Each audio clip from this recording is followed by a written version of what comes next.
some things here because some people are hanging back and some people are going in. Like so. Maybe he's friendly. I think so. So it's going to be you two, and then the four of you are hanging back. Is that correct? Yes, I think that's the plan. We're going to see Works if we for can talk me. to these lovely individuals. All I'm right. sure they're up for conversation. Hey, Well, they're everyone. out and about in the town right now, so don't worry. Nothing is to scale here. So as you kind of round the last bend of the canyon, and over this last dune, you can look down and see down into this kind of valley. And there is this town that seems to be situated around this dried up oasis. You can tell that there are like plants and other things here that seem to be withering and dying, where there should be water. There is also this Warforged Colossus that is this old, like rusted out, massive robot essentially that is missing a leg and seems to be out of commission. That is like kind of on the side of the town here. So there isn't really like a place to hide other than ducking back, like getting back down on the other side of the dune. So that's where the four of you are going to be waiting as Rebecca and Fox make their way down into town. Does that make sense to everyone? Everyone got their bearings? Yes. Yes. Yep. Awesome. Now, the actual town of Greywood is it's a dusty town. There are these adobe-like buildings that are made from petrified wood and have a grayish color.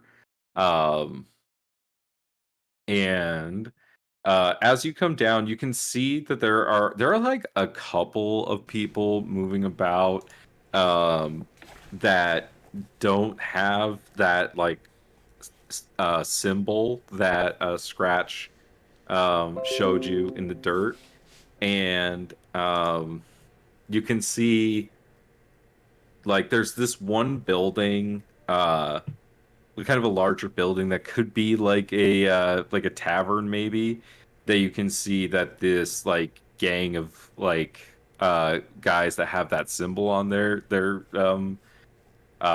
clothing seem to be like hanging around. So, and that's like kind of away from the robot. On our way in, Fox is gonna like pat Rebecca's shoulder. You know they're riding horses, so it's like a little bit of a reach, but she's gonna pat Rebecca on the shoulder and be like, "I believe you're the friendliest of the group to bring with me. I think we're gonna do just fine." She's gonna cast Bardic Inspiration on her. Oh, well, thank you. I'm so glad that. Oh, wow. Ooh. Well, I didn't mean to roll it. I just meant to put it in there. But there you go. That's a 6. Make it that 6. You get 6 on your next roll that you want to apply that to. Yay! Hell yeah. So which direction are you guys going to? Are you going towards the robot? Are you going towards the Emerald Claw guys at the tavern? What are you going to be doing? I want to go to the robot first. I assume if there's anything weird happening with it, there'll be people around it. And, I mean, it's obviously a good conversational piece. So, yeah. All right, so you guys approach this Warforged Colossus. It is, like I said, out of commission, just on the ground here. Like as you walk past this foot, the foot itself is like 20 feet tall. And the actual head and everything, as it goes up, it's like 5 stories tall, something like that, 4 or 5 stories tall. Like seated 5 stories tall or Yeah. total? No, That's like amazing. seated 5 stories tall. Let me see. 1, 2, 3, 4, 5. Yes, 5 stories tall seated. So like this thing is huge. So which part of the robot do you want to go to? Do I see any people around the bottom of the robot at all? You do not, but you do see these like remnants of like there used to be like business outside of the robot, but it seems to have ceased. She'll go there. Okay, so it's like kind of down by this hip area. Right down here. You can see that there seems to be like an entryway in the missing leg spot. However, as you ride up, you can see that it seems to be like closed up. Like it's completely like been barricaded and closed up.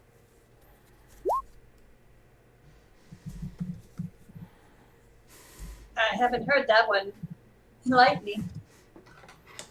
Well, someone told me something about this when I made a comment about, someone's big old feet. And they said, what they say about people with big feet. And I said, well, that's because they have big shoes. So I'm just wondering, that person has big shoes. Do robots need shoes? I mean, I reckon they would because, well, maybe if they don't feel pain, but, maybe sometimes their feet would, maybe rust over. So maybe there's kind of like an anti-rust protection on their little feetsies, maybe. I don't know. I So just you're wanted to saying make that the robot got the undercoat. Exactly. Robert. We left Robert back there. Remember? Shh. Right. I'm sorry. I just want to make conversation because it's just, it's a bit too quiet for me, and I don't like quiet. Incredibly, eerily quiet. I mean, for this being a town, there's no people anywhere. It's a bit odd because Amarillo doesn't really isn't really this quiet that much. It's a bit disconcerting.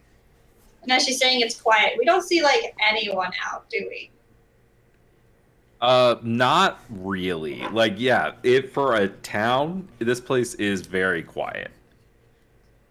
I'm already getting bad vibes just being here. Well, who knows? Maybe there's some sort of cultural experience we don't know about. Maybe, the clock strikes 12 and they go out and they do a little dance for some water. Maybe it's something like that. We don't know. Both of you go ahead and make me perception checks as you like kind of get nearer the sealed part of this like hip of this robot. A 5. Oh, fuck.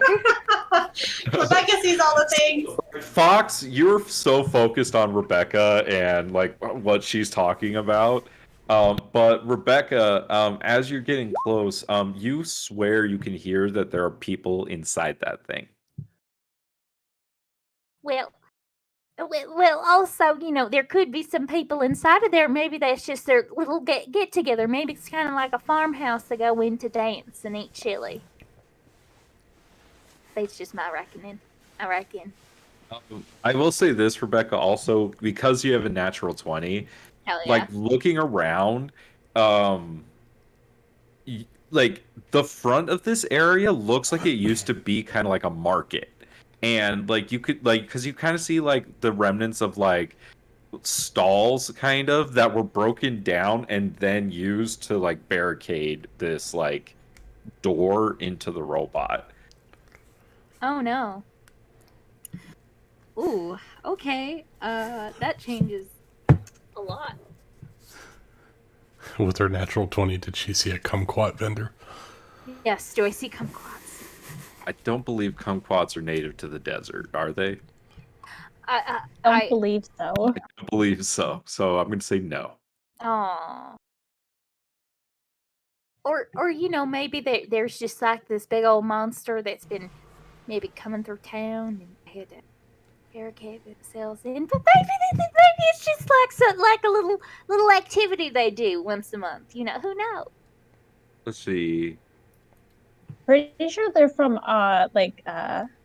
See, are they from no, I'm pretty sure they originate from China. It does. It's like a super bitter orange, isn't it? Yeah, it's a citrus. The kumquat plant is native to China. Okay. So, yeah, nope, definitely does not grow. It's not impossible that it didn't get transplanted to China. Because there's plenty of deserts in China. Mm-hmm. It's a desert kumquat, Nick. It doesn't look like it. These look like a tropical fruit. See, that's the problem. Is the Kumquat economy dried up with whatever is tainting the land?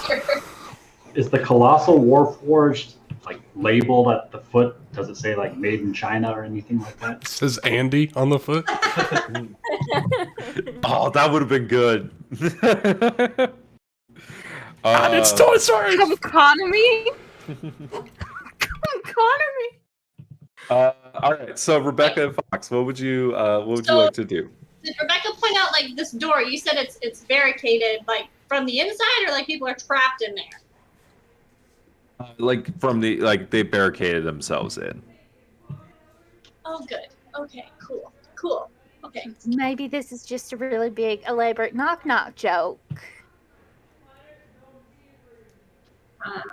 I'm trying to stay on the positive side right now, because you're coming up with all these images in my mind, and none of them seem very positive. Even people dancing in the water seems terrifying at this point.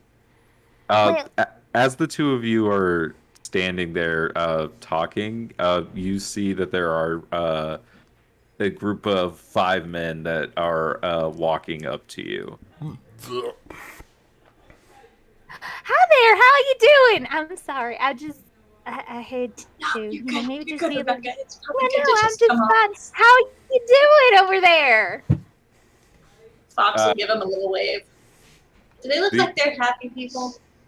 Yeah, he looks totally happy. He looks really Jonah happy Hex to is see with us. them. Oh my god! This guy definitely looks like he's seen better days. I mean, he and I have something in common. His side of his face seems to be a little like melted. And he has like this one like really wild, crazy eye open, and his other eye is like a little squinted. And he responds to you, Rebecca, and he says, "Oh, I don't think you're gonna get much out of them. They sealed themselves up nice and tight once we came to protect this town." Oh, you did? Was it because of a giant monster? Was it because of some that cultural thing that maybe they do once a month? Or, I'm just wondering what's going on here. Because, we're just here visiting some fine people because, we're on a vacation. She and I, we are together. I'm sorry, nice. I panicked. Fox will reach out and grab her hand. Well, that's awful. Lovely. I was going to ask, what brings you to town? See, we here at the Emerald Claw are the ones that protect this town. These folks didn't feel like paying the taxes, and so they sealed themselves up nice and tight. Everyone else here pays the water tax, though. So if you want to stay in town, you're going to have to give up a portion of your water. Oh, well, we ran dry on the way here. It's true, we did. She's going to have her canteen, and she's going to dump it and show that it's, like, empty, like a drop will maybe pour out, because they didn't refill their canteens. Yeah, she used the last bit on her pen. See, the thing is about water is, I have an expression, hydrate before you dehydrate. So I had to really make sure that she and I, and only she and I, we drank it all. Drank water. We didn't realize that there wouldn't be water in the next town. Yeah, we thought so, Yeah. Unfortunately, our oasis here is run dry. So... Do you know what happened? I mean, that's not normal. I mean, I have another question that does not involve the water, but I'll hold off. I love you. Well, we're not going anywhere, so what are your questions? What happened to the No idea. Just run dry. Probably because these here folks won't pay the taxes and have just sealed themselves up. Can I insight check him when he says he has no idea what happened to it? Sure. 7. I'm good at this. Seems to be telling the truth. I believe him. I trust him completely. So is there and she's gonna usher to this Colossus? Has this always been here? Yeah, old relic from time before the war. Definitely a relic. So, this isn't relevant to everything, but I'm just wondering what happened to your face, because I have something that's similar happened to my face. Face. No, it's just I saying. look kind of purty, don't you? Yes, no, you absolutely do. I'm just wondering because, your face kind of has a similar situation to mine, and I kind of don't have my memory, except for her. Can't see your face. You're hiding it behind that mask. Well, They say not to trust people wearing masks. You're absolutely right, sir. Sorry, I just don't like to go up to people, because it kind of frightens them a little bit. I have been told I have a very sparkling personality, except it doesn't quite match my face. So, I just wanted to give you a little heads up. So, no water for the tax then. Yeah, I'm afraid we don't have any water to give you. Well, what do you have to give us, miss? Our sparkling personalities. Some good conversation. I can tell some jokes, and I know a song. I also know how to bartend, and I think I can do a flip. Make me, each of you make me a persuasion check. Can I do a flip instead to really just cement I can do that? No, but you can use your bardic inspiration that you got from Fox. Can I use luck to re-roll that? I'd like to use my luck to re-roll my persuasion check, please. Sure. Yeah, absolutely. And Rebecca will take off her mask as well. Okay. And you're going to add your bardic inspiration to that? No. I like my 19. Okay. Unless the DC is 20. So, yeah. Let me ask you both, what are your intentions? Honestly, our intentions are to talk with them and get information. So that's exactly what's happening. Yep. All right. And to make fun. To figure out their intentions, really. He walks over and he kind of takes he begins petting your horse, Rebecca, and he looks up at you as you kind of take off your mask, and he says, "Why don't you fine ladies join us for a drink?" Well, wouldn't that incur a little bit of a water tax on that? We don't want. Well, we don't want to. Yeah, no. Who are we to deny that? Let's.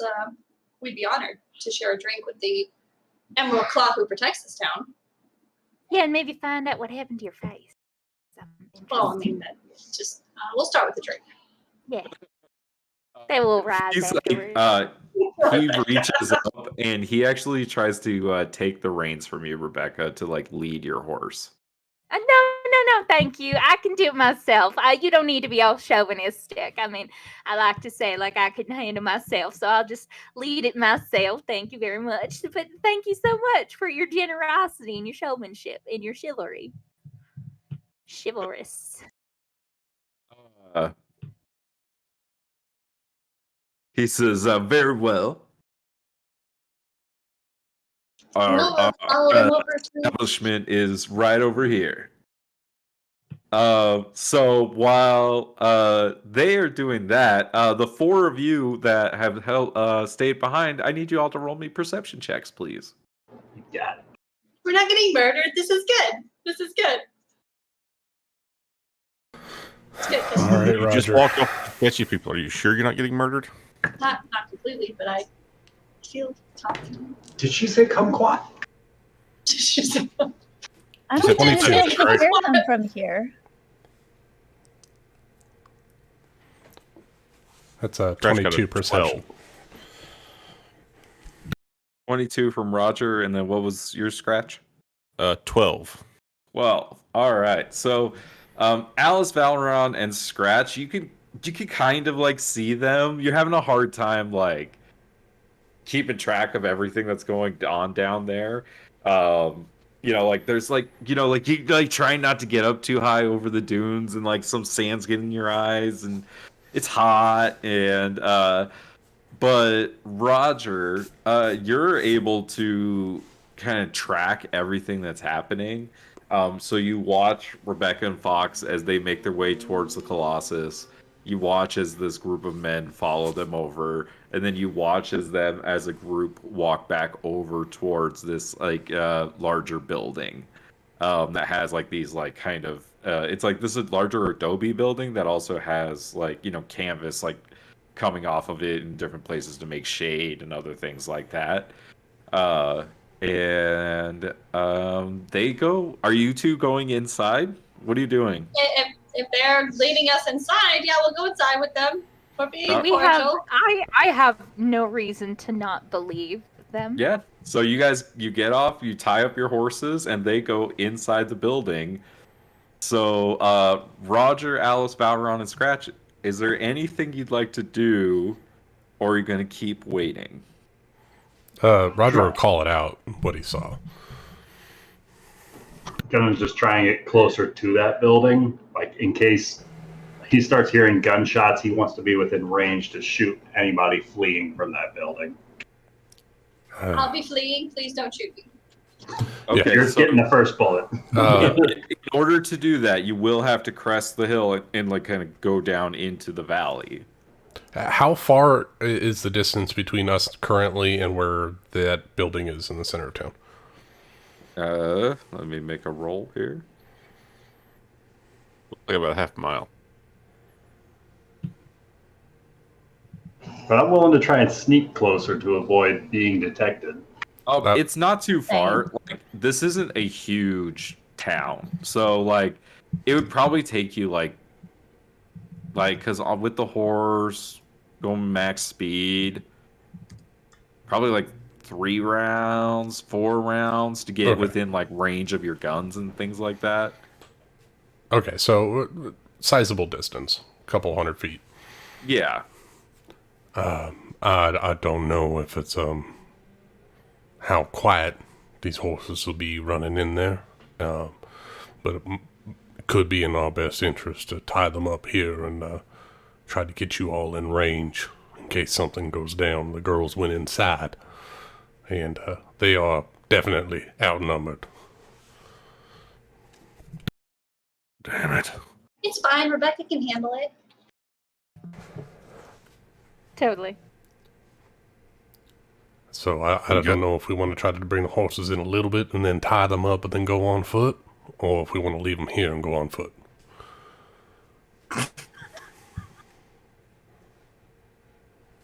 Scratch is going. If this picture is somewhat, representative, Scratch is going to tie his horse up in kind of the trees, or where are the trees Outside of town? Yeah, and make his way. I mean, like essentially, you'd be making your way down the dune into the valley. And like, okay, so we're at the dune, and then we have to go down. Okay. Yeah, you guys are at the top, exactly. Because there was like the only place to hide. Yeah, I want to go and like try to hide, or make myself less noticeable in amongst the buildings. All right, so you guys, so are all 4 of you going to make your way down into town? Yes, but I think Yes. one at a time. Like not going as a group, but not even single file. Like if one guy gets into cover, then we follow him, and then that person gets followed. Roger will, since it seems at the moment he has the keenest eye, he'll volunteer to go last and make sure and call out for the second and third person to go down. Okay, so who's going to go first? I will, because I should have advantage on stealth checks. All right, make me a stealth check, please, Scratch. Also make me a perception check along with that. Okay.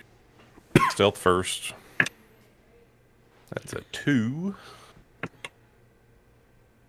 And a 16. So with advantage, my stealth is a 20.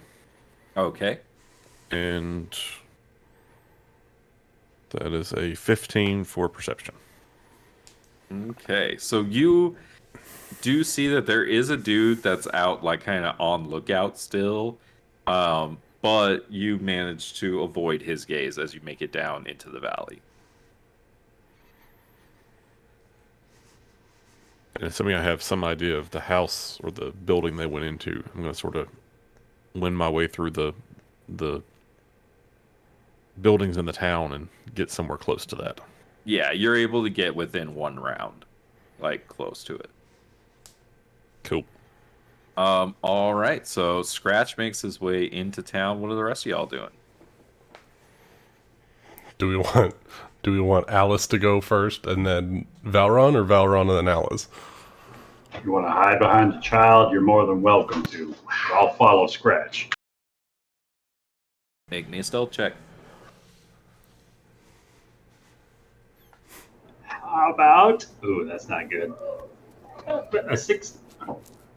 Wait, You have it should be a disadvantage. disadvantage because of my armor, so a 9. He comes riding up in full plate now. Clank, clank, clank, clank. Make me a perception check along with that too. Sure thing.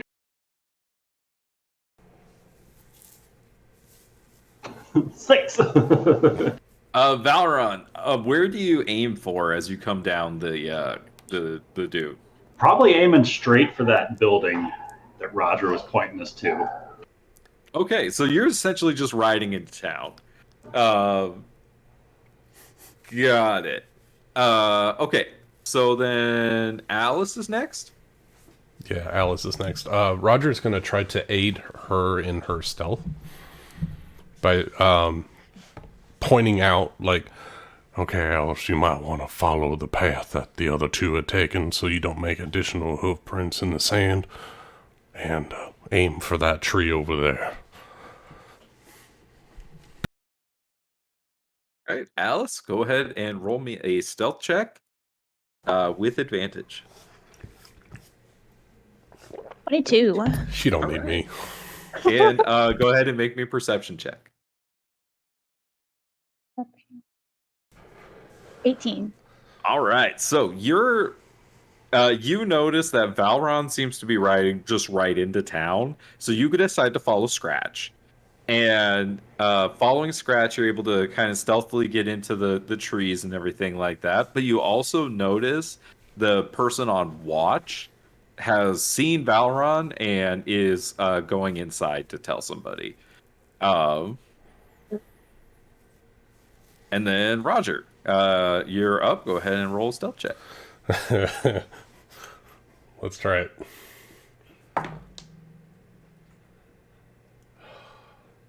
Oh, I'm actually trained in stealth, but that's only a 13. That's okay. Good news. The person that was on watch went inside. So you managed to make it and follow Alice and Scratch. So inside, while all that is happening, Fox and Rebecca, the inside of this like bar has like one kind of like central like bar area, and then the seating in here, it's just kind of a mishmash of like barrels. There are some chairs. There's like a bench. There's lots of guys just like sitting against the walls. There's like hammocks in here. And it smells terrible. Like they just kind of piss and barf everywhere. And it's not pleasant at all. But this is where these guys hang out. And it smells like sweaty dudes that could use a shower. But this guy, who you have not grabbed his name yet, leads you inside. I'm not good at getting people's names. No, we are not. There are a couple of stools at the bar that he offers to the two of you, and Did either of them look clean enough to sit on? I mean, they look sturdy enough to sit on. They are not clean. Okay.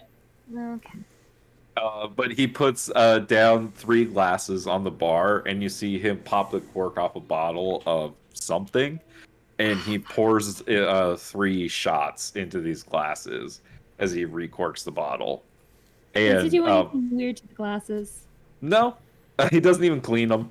Like the liquor that he pours into the glasses is like this like brownish greenish liquid. And he raises his glass to you two and says, "So, What do you want to talk about? Well, first of all, it seems like we have not gathered your name, and I have been I'm really bad at names. My name is Rebecca Ashwood. I don't really remember myself. I don't know if this is actually my name. But, that's just who I am. Who are you? And do you know who I am? They call me Colonel Andrews.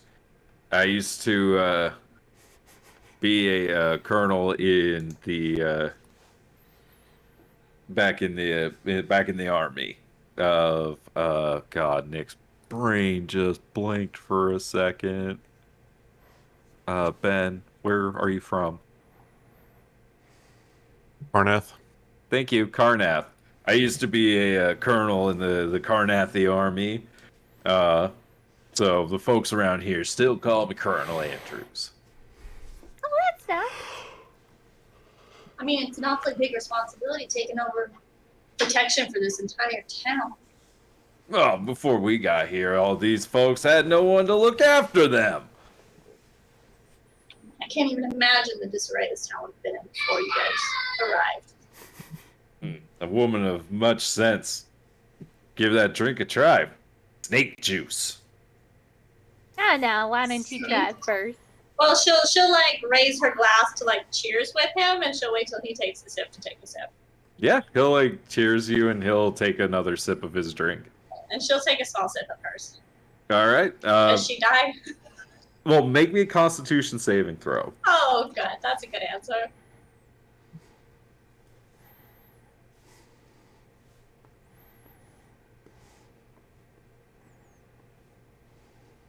You can do it. Well, So, this tastes awful. And as you kind of like swallow it down, you can feel it like burn all the way down your throat. You manage to not throw up. that's good. That's good. But you can feel like the effects of this liquor seem to take hold fast. Oh, good.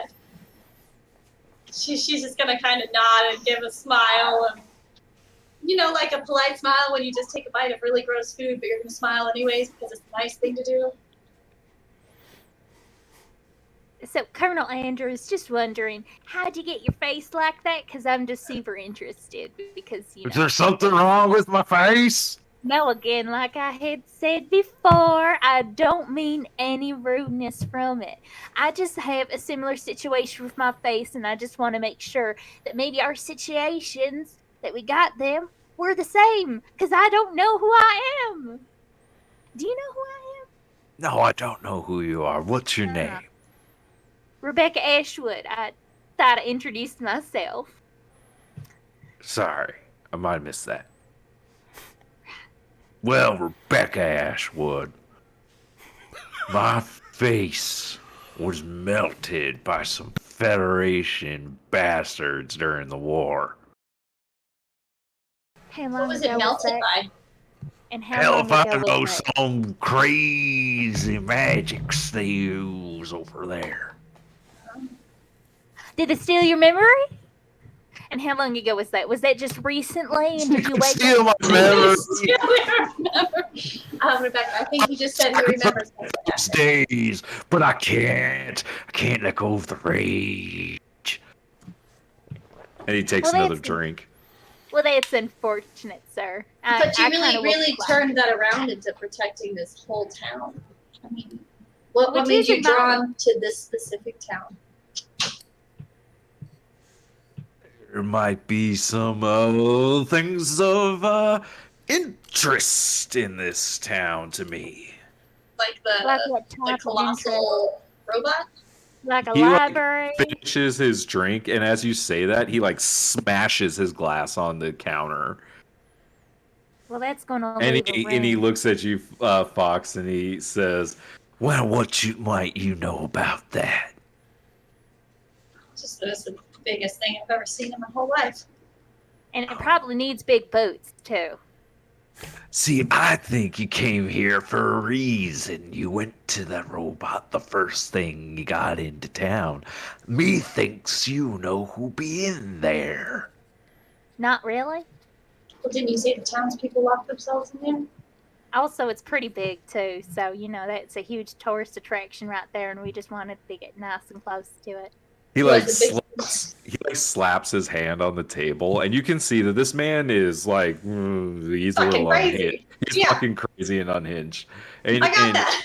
And he slaps his hand on the table, and you watch as he takes out his gun and he like kind of puts it down on the table, and he says, "Now don't you lie to me. You're here to work with those Federation bastards inside of there, aren't you? Aren't you?" No, you're right. You're right. We're here about the Warforged, but we're not here for them. We're here to help you. He like calms down a little bit. Because he Yeah, just sounds like we learned some secrets that could be helpful from our people. And she'll wink at him, and they thought it was critical information for you being here. I'm listening. He like pulls out another glass and pours himself another shot. Well, I mean, obviously, they locked themselves inside for a reason, I mean, if they're inside, that means we can't get inside, right? Haven't figured it out yet, but I'm close. I have an idea. What kind of ideas do you have? Don't look like I'll be telling you now, do I? Well, I just thought we could help each other on this. I mean, we're just being nice people. I don't know you and I don't trust you. Well, then let's get to know each other today, friend. I mean, we know that Colonel Andrews, your face. So you say nice. you're here to help me. Who sent you? And she's gonna kind of usher to the symbol of the Emerald Claw. Make me a deception check. Can Rebecca help with that? How do you help with that? Also gesturing. I would like to use my portent and change it for an 18.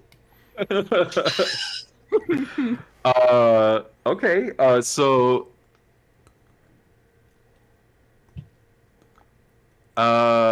Fox, you kind of realize that this is like the thinnest of lines you are walking here with this. Oh, lie. no, I'm without a doubt. Yeah, for sure. Yeah. So, how do you use your magic to kind of like influence him to like how do you Jedi mind trick him essentially? Wait, what is she doing? Okay. Oh my god, pull out a business card that has the emerald claw on it out of your deck. Oh my god, yes. Yes. Is this your card? So yeah, she's gonna cast a silent image, and it's gonna be, yeah, she'll pull out like a card off of her tarot deck, and it'll have an image of the Emerald Claw on it. Like, she'll grab the closest thing to her, and it'll have an image of the Emerald Claw. I feel like, it's on her person, something she has on her that has that symbol on it that she just grabbed, so. Now that is interesting. So, he sent somebody to help me. Only with the new information they gathered. But what is it that you have gathered? Well, as I said, there's something on the inside. The colossal. That's why they barricaded themselves inside. I know that part. Who's inside? The ones who have the information. Oh my god. This is going great. This is going nowhere. He watches. He like the bottle that you guys have been drinking from is like empty, and he takes it and he throws it across the room and like smashes it.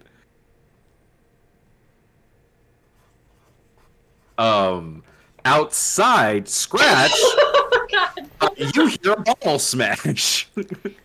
That's the second smash that you've heard. You've heard the first when he smashed the glass, and now you've heard him smash this bottle. And you've heard Scratch. Go ahead and make me a perception check. Scratch, Alice, and Roger, who are waiting outside. can all make me perception checks to see how much of his yelling you hear. I wasn't understand. That's a 16. 14 for Roger.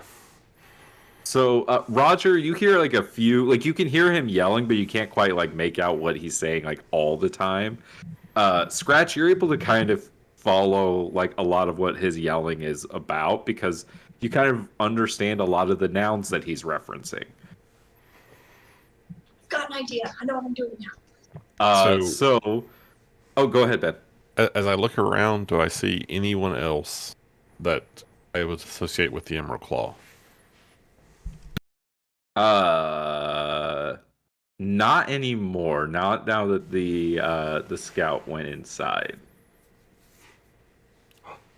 Do we need to burn the tavern to the ground? I'm going to signal to everyone to like surround the house, the building. As you kind of make that motion, you look and you see Valron has just arrived at the front of the building. Message received.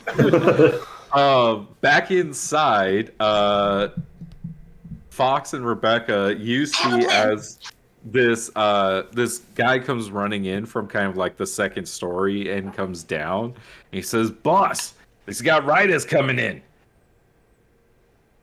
There's a rider coming in? Yeah, blue guy with horns. Never seen nothing like it. Are you sure you're not just drunk? Because, sometimes people drink a lot and they imagine things. I'm a bartender, at Amarillo.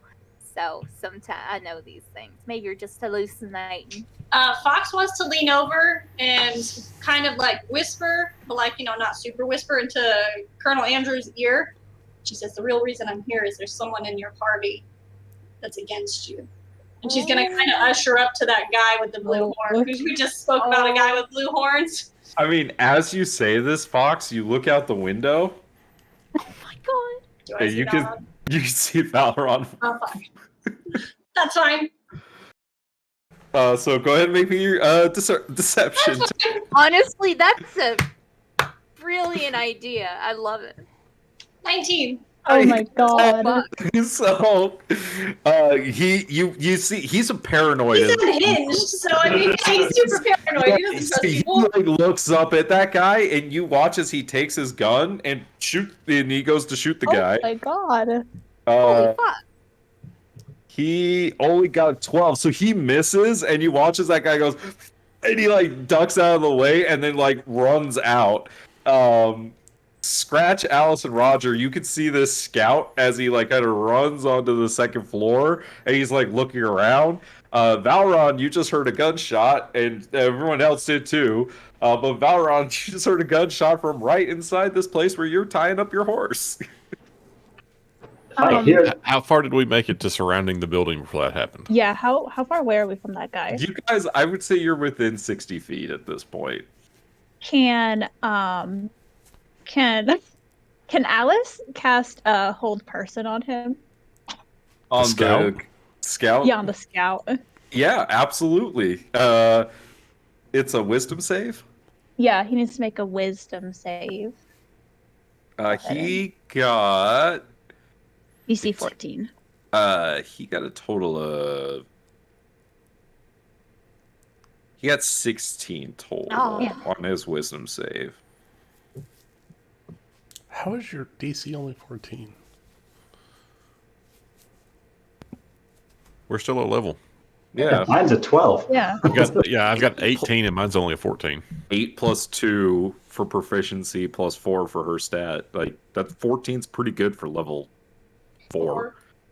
Honestly, like 14 and 15 is pretty good, period. What's your spell save DC, Roger? Higher than that. How? I can't do anything with saves, so leave me alone. It was, it was worth a shot. It was close. I mean, it was within 2. What's it look like as Alice casts the spell? Like, what do Roger and Scratch see as Alice casts magic?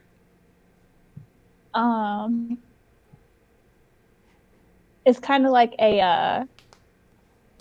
It almost looks like a like a transparent kind of rope that just kind of shoots out from her hands, and that kind of just almost looks like it's starting to entwine the guy, but just kind of falls short and dissipates. Oh, almost like you're trying to like lasso him. Yeah. I love that. That's cool. Roger was literally just going to ask if Alice could do anything from range or if she has to be up close. What is her skill set? And I understand. Well, hearing a gunshot echoing out from inside, Valoran's going to make use of the thaumaturgy cantrip to try and open that front door if it's unlocked. The door is not even on like sturdy hinges. It's kind of like, you know how saloons have like the swinging doors? It's like kind of like almost like that. All right, so he's going to just, after hearing this gunshot, blast these front doors open just so he can try to get a better line of sight as to what's going on. If he sees like his compatriots bleeding inside or dying or anything like that after that gunshot. He's having a drink.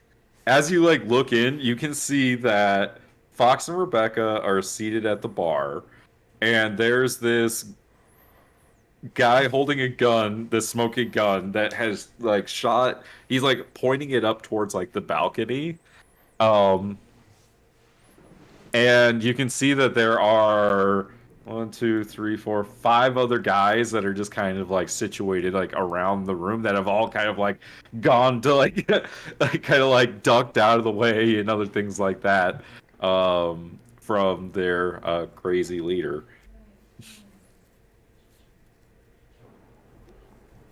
Yeah, so when Scratch hears the gunshot, knowing like or believing what he believes about these guys, he's just going in.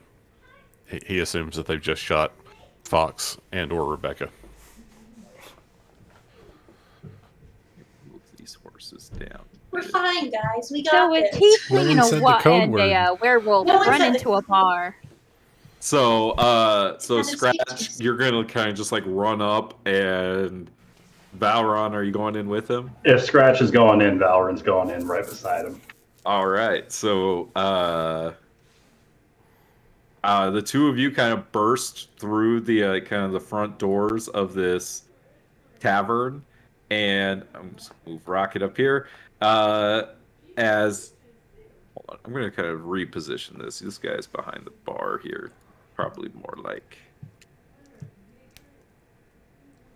this. But Valron and Scratch, what do you do as you come in and you see him back, like kind of behind the bar, like waving his gun around? I've got my rifle and I take a shot at him. Oh, okay.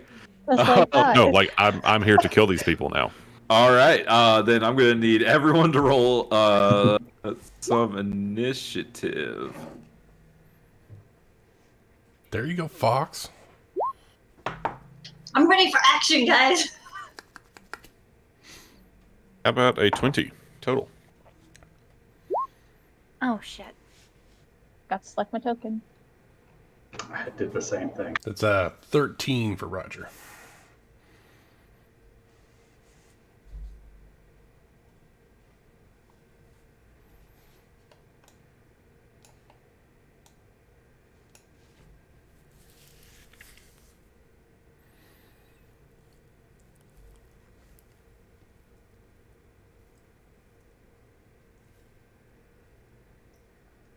$24. Nice. That's twice it didn't add me into the initiative. My token clicked. It not working? No, it's not wanting to add me to the tracker.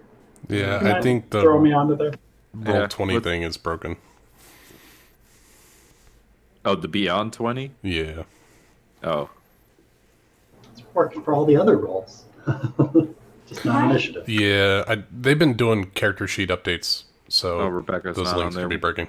What's yours supposed to be, Rachel? I thought it was 24? 24, yeah. Who am I missing? Alice. They all rolled Yeah, 22s. 17. So, They're a are you posse. giving They us got their stuff together. permission to destroy this tavern?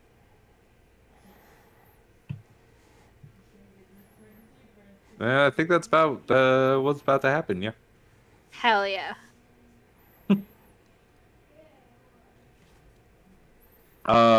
Okay, so Rebecca, you're oh, sorry. First thing that happens is Scratch's shot.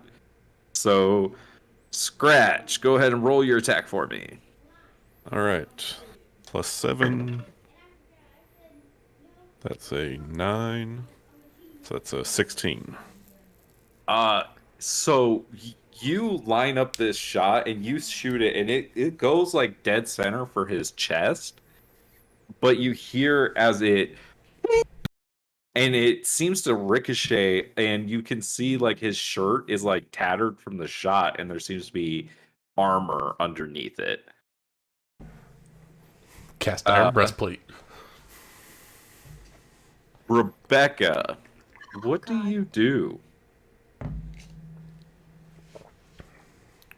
Rebecca will aim her gun at Scratch, but hold her action in case Colonel Andrews does anything, and then immediately just shoot him. Take like a... Okay, so kind of like pretend you're on his side, and then you're gonna turn around and shoot him. Yes, and kind of back away Okay. from the bar stool. Take, let's say, 5 feet. Go ahead and roll me a deception check. Do I need to? I would Do I like really you to, need to? yes. Are you sure? Yeah, because you're trying to be Okay. deceptive. Yeah, Yes, no, indeed. that's fair. Okay, an 11. Can I add? Okay. Wait, no. You do an okay job of, you think, of just kind of like backing away. Like, you know, you stand up, you point it at Scratch, and kind of like start like walking towards him a little bit, and you hold your action. Okay.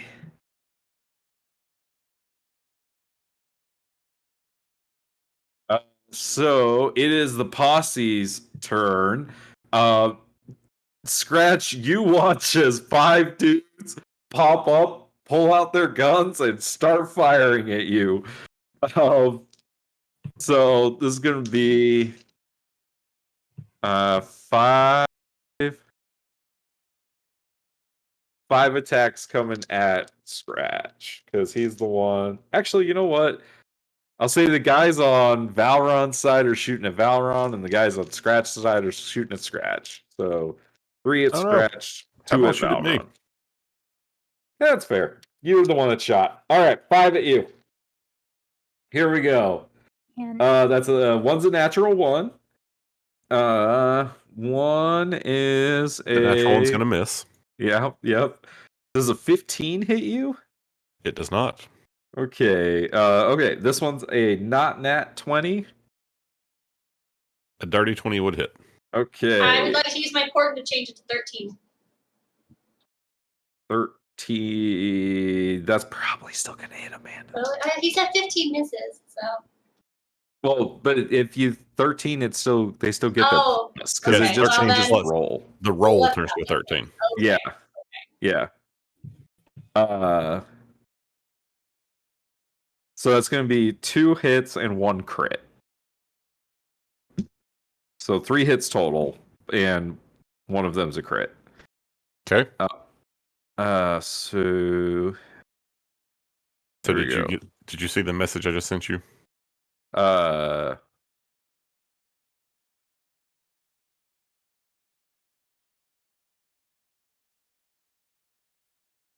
don't think you're immune to it, are you? I think you have resistance, right?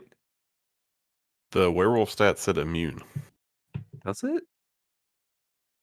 That's why I was double checking. Is that what it says on the player part of it? Pretty sure. I'll go Because look it says it gets your stuff, right? There we go. Lycanthropes.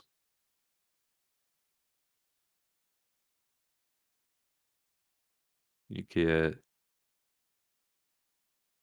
Oh, so I just need to check the stat block.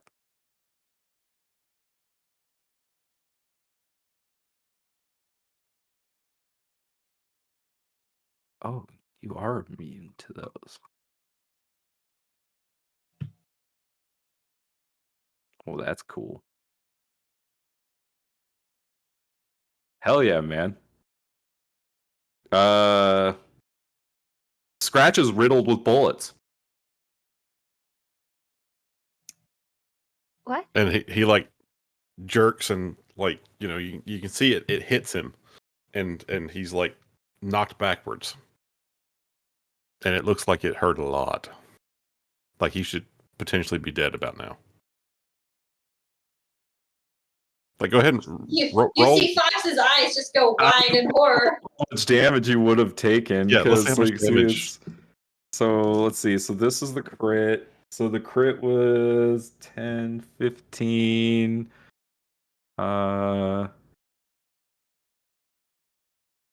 So it would have been 15 damage and then 14 and then 21. So almost 40 damage. Oh my god, guns are Yeah, dangerous. I have 40 hit points. Yeah.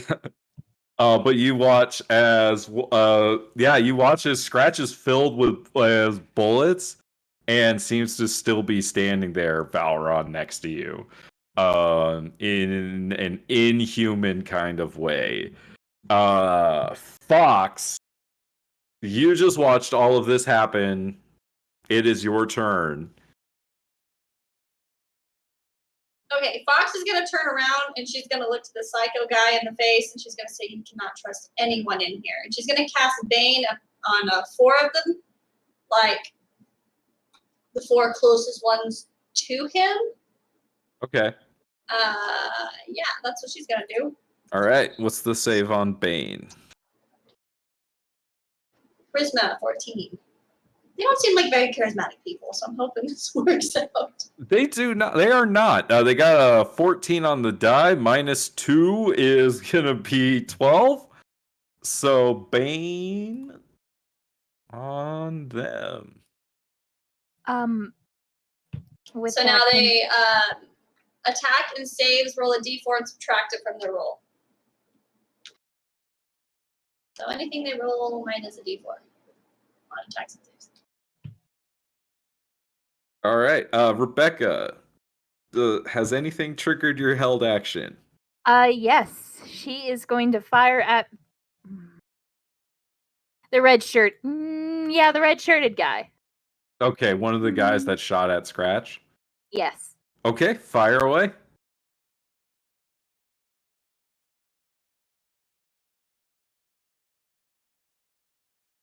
Seventeen hits.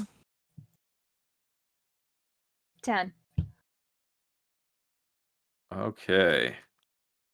You wing him in the arm as he looks over. He's like, What did he do? He said, "What the fuck?" I don't know. I'm a really bad shot. Scratch. It is your turn. So, having just been shot as many times as he was, he like stumbles and he drops his gun almost like he's about to fall, and he pulls out a dagger and charges at the closest enemy, which I guess would be which would be the guy that Rebecca just shot. Yes. And as I'm running up, but before I actually get close to him, my armor, I use it to make a ranged lightning attack. So,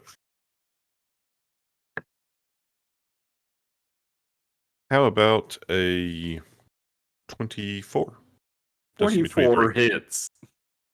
So that is 2d6 plus 4 damage. Roll it. So there's 2 and 3, so that's 5, 9 damage. Lightning damage as it arcs, right into him. What was that? and then I continue my charge and get right up in his face. All right. Alice, it is your turn. You're about 30 feet away from the front door. All right. She's gonna run right up to the front door. How far is the door from Colonel Andrews? Is that his name? It's not far. It's like 15 feet. Sweet. She's gonna cast heat metal on him. Nice. So with that, if he is holding his gun, he has to make a con save or drop it. Okay, you're gonna cast on his gun. All right, perfect. It's anything that he is in contact with. So his armor, his gun, anything metal. Well, I think you have to choose the object to heat, right? I think you pick the if a creature object. is holding or wearing the okay. Because like if it's armor, it takes him longer to take it off. But if it's something like a gun, he can drop it to stop taking the damage. Okay, yeah, I didn't read it all the way. No, his armor then. Okay, brutal. So he's gonna take 12 fire damage. 12 his fire face damage. Will be the least of his worries. Yes. Okay. What does it look like as Alice bursts like enters the front, like right behind Valron and Scratch, and casts the spell? What does it look like?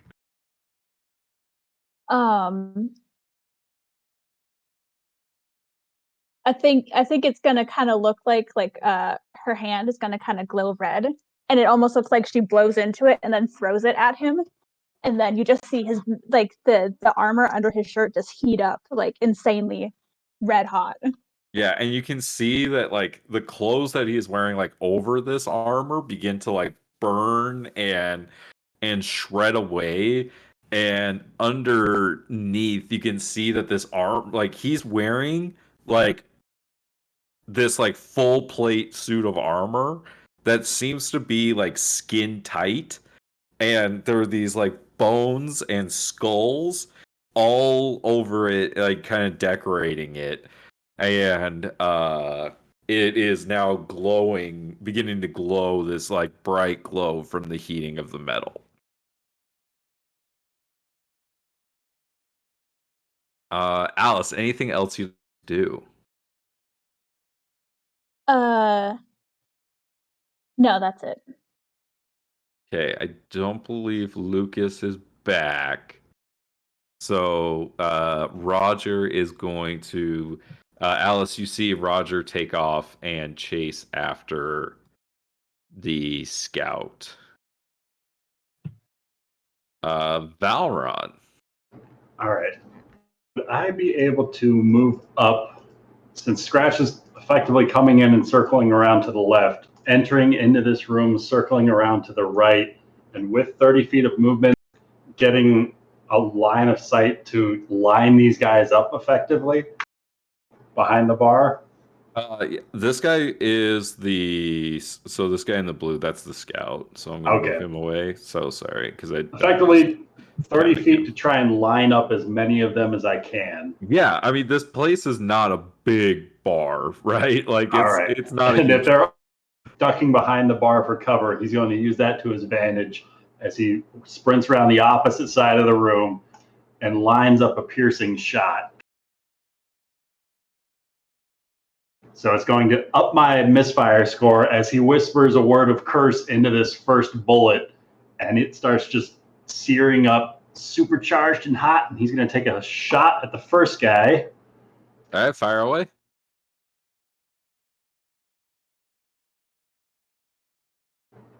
Ooh, that is... Oh, I got to double check the wording because a 2 might be a misfire on that. Because it ups your misfire chance? Yes, the piercing shot ups it. So it's only a 1 would be a misfire. So it's going to miss, but everyone lined up behind him is going to be a shot at disadvantage for that same bullet. All right, so fire the next one. So that's a 10 on the next one. Can I change it to 13? Will that help at all? 13 plus 6 would hit. Yeah, we'll change that one to 13. Okay, so you hit on the second guy. So the second guy is going to take 7 points of piercing damage. Got it. All right, roll for Colonel Andrews. Colonel Andrews. That's going to be a 23. Yes! 23 is going to hit him. I wish it was a math. That would be great. Colonel's going to take 8 piercing. Okay, and then for the last guy on the end. Last guy in the end, a 19 to hit. That Nice. absolutely hits. 4, 5 piercing damage. All right. That's Just gonna real be my quick before round. the colonel takes his turn, as long as he's still wearing the armor, he has disadvantage on his attacks and saving throws. Right. That I knew. Really quick though.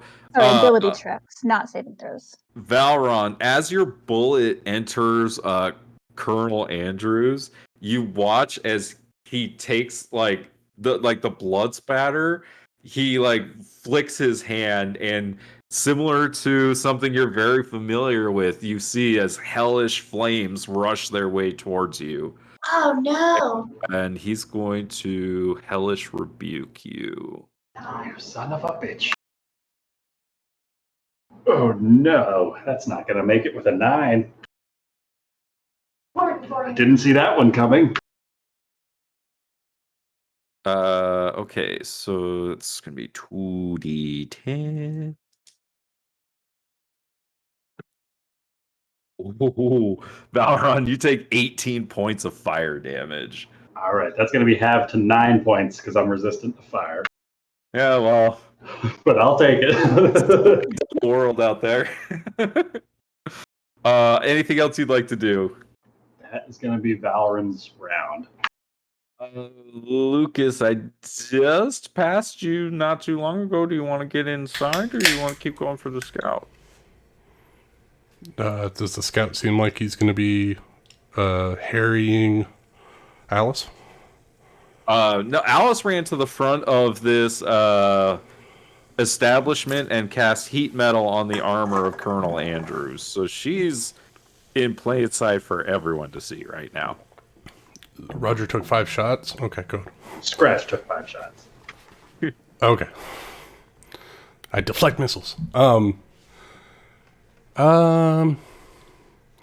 gonna. Yeah, I'll stay close to Alice. I'll run inside.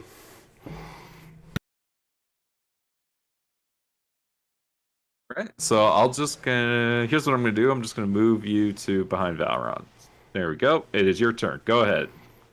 All right. So one dude is like, "Ow, my armor hurts," and there's some other dudes around. So Colonel Andrews, his armor has been heated. This guy over here in the red, he got shot by Rebecca and zapped by lightning by Scratch. Everyone that is in this line from Valron took damage except for the guy in the front. And this guy right here is undamaged. So these two undamaged. Fox cast Bane on 4 of these guys. And I think that's everything. Help me out, guys. I think so. Yeah, sounds right. Sounds good. Awesome. That is the battle thus far. All right. Is there anybody in a precarious position that I might be able to push around, or to help get someone off of someone else on my team? No, the fact that Scratch just took 5 shots from everyone and is not dead is definitely left everyone surprised. We're all very Which, surprised by right the now. way, would have been 50 damage. Okay. Then I will get up and block Alice. So whoever has a direct line on Alice, I'll get up in their face and start punching them. That would probably be this guy. To him and start wailing away on him. All right. Go ahead and make some attack rolls. That's a natural 2 for my first attack. Not Very bad. Roger. Very Roger. Let's go for my one unarmed bonus strike. Out of the backs. And that's a 5, so a 10 is not going to hit. So that does not hit. All right. It is Colonel Andrew's turn. So he sees 5 people in a child, burst into his bar, cast lightning, and start shooting people. Huh.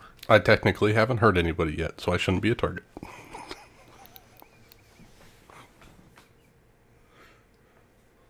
Make a roll. Very brave for you, Roger. Yep. I told you I'm done with having Roger die, so I'm All right. So you're just non-combative now? Yep. So you see as the colonel looks around and assesses his current situation, and you see as he drops his gun there on the counter, and he makes this motion with his arm, and he summons forth this great sword out of thin air into his outstretched hands, and he takes this great sword in two hands, and he chops this like massive like kind of gashing hole in the back of the wall behind the bar behind him, and it breaks it open, and he can see to the outside, and you watch as this colonel in this glowing armor turn into this silvery mist as he begins to disappear from What your a sight. pussy. And he yeah, he's gonna hop on a horse Oh no. and begin riding. Rebecca. Rebecca will follow him outside to the best of her ability and see where he's at. So you can see as you run around outside. Go ahead and make me a perception check. Okay.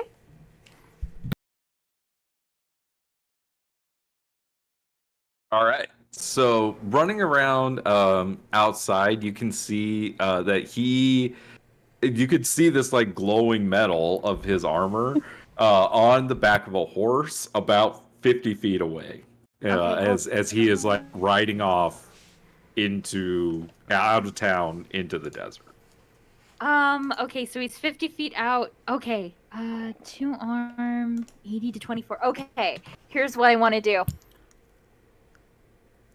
I want to graze the horse with a hunting rifle. All right. You're going to take aim at his horse. Go ahead and fire away. But not. I'm only grazing it. I'm not going to kill it. Trying to get it to like buck him off. Yes, that is my intention. Okay. Break the horse's leg. We have to shoot it anyways. I'm going to tell you this. If you exceed the horse's armor class by more than 5, you are not going to be able to do that. It'll be dead. Well, it'll be an accident, you know. Just yeah. All right, fire away. Watch. Something overcomes Rebecca. Something to just kill it overcomes outright. Rebecca. I hope not. Okay, so the horse, a riding horse, has an AC of 10. Oh my god! And 13 hit points. You shoot that thing right through the ass, and it goes all the way into his heart. You just clipped it right in the brain. Do you need you to roll me? I'm going to say 2d6 damage as this horse is shot and collapses to the ground, and the colonel is flung from the horse. 9. Takes 9 damage as he impacts with the ground. Does he take the damage on his turn or your turn, Alice? On my turn, I can use my bonus action to make him take the 2d8. Okay, perfect. As long as I maintain concentration. All right. So Rebecca, is there anything else you can do on your turn? No, but just as like a little bit of flavor, Rebecca's getting into position. She's about to shoot at. Sorry, just a little thematic. Is about to shoot at Colonel Andrews, but then an emotion overtakes her. She's like, "No, aim for the goddamn horse. Don't make him suffer." She'll My fire away. God. Alice, don't ever turn into a horse. We did want to reinforce that Alice was traveling with a bunch of monsters, so... I'm just a cuddly teddy bear. She just turned that guy into a living oven. I don't think she cares. That was awesome. Welcome to battle, Alice Langley. But afterwards, she's going to This is like the first gunfight that Alice has ever been a part of, right? Well, the people that killed the family had guns, right? Yeah, she wasn't a part To of say that Alice was part of that is generous. Well, I'm saying she's been around it. I guess. I guess. Okay, so we have 5 guys that have been abandoned by their boss, who are now going to have a D4 subtraction. Oh, but they're going to fight for their lives. I'm sure they will. It's not going to I don't know what this feels like at this point. Scratch, the guy in front of you is going to panic and try to shoot you. I mean, it's disadvantage because of the melee. Minus the D4. That's going to miss. It's not going to matter. This guy here is going to try to grapple you, Fox, and use you as a hostage. Oh, that's going to end bad for me. So I need you to roll me a post-athletics check. I'd like to use my luck to re-roll that. Use your second point of luck for the day. Yep. 14. 14. He rolled a natural 1. Oh, cool. So it would work either way, but that's good. So how do you, like, as he goes to, like, kind of try to grab you, what do you do? She would like to, like, her eyes gonna glow for a second, and, like, I like to imagine, like, not that this is a thing, but, like, almost, like, mirror image, like, where he, like, thinks he grabs her, but then, like, she's standing next to him. Yeah, like an illusion, almost. Yeah. Yeah, that's cool. Okay. So that's going to be his action. This guy... Oh, so let's see. Rebecca left. So this guy is going to pull out his gun and shoot Valron, who shot him. Valron, does a 15 hit you? Misses. All right. I was gonna say, is he at disadvantage because he's melee with Fox? No. I don't think Fox is threatening anyone currently. Oh, I don't know how this map actually works, so I'm not sure. Yeah, I haven't technically made any threatening motions. It's very theater of the mind right now. That is how it works. So go with me on this journey, Lucas. Theater of the mind, I got it.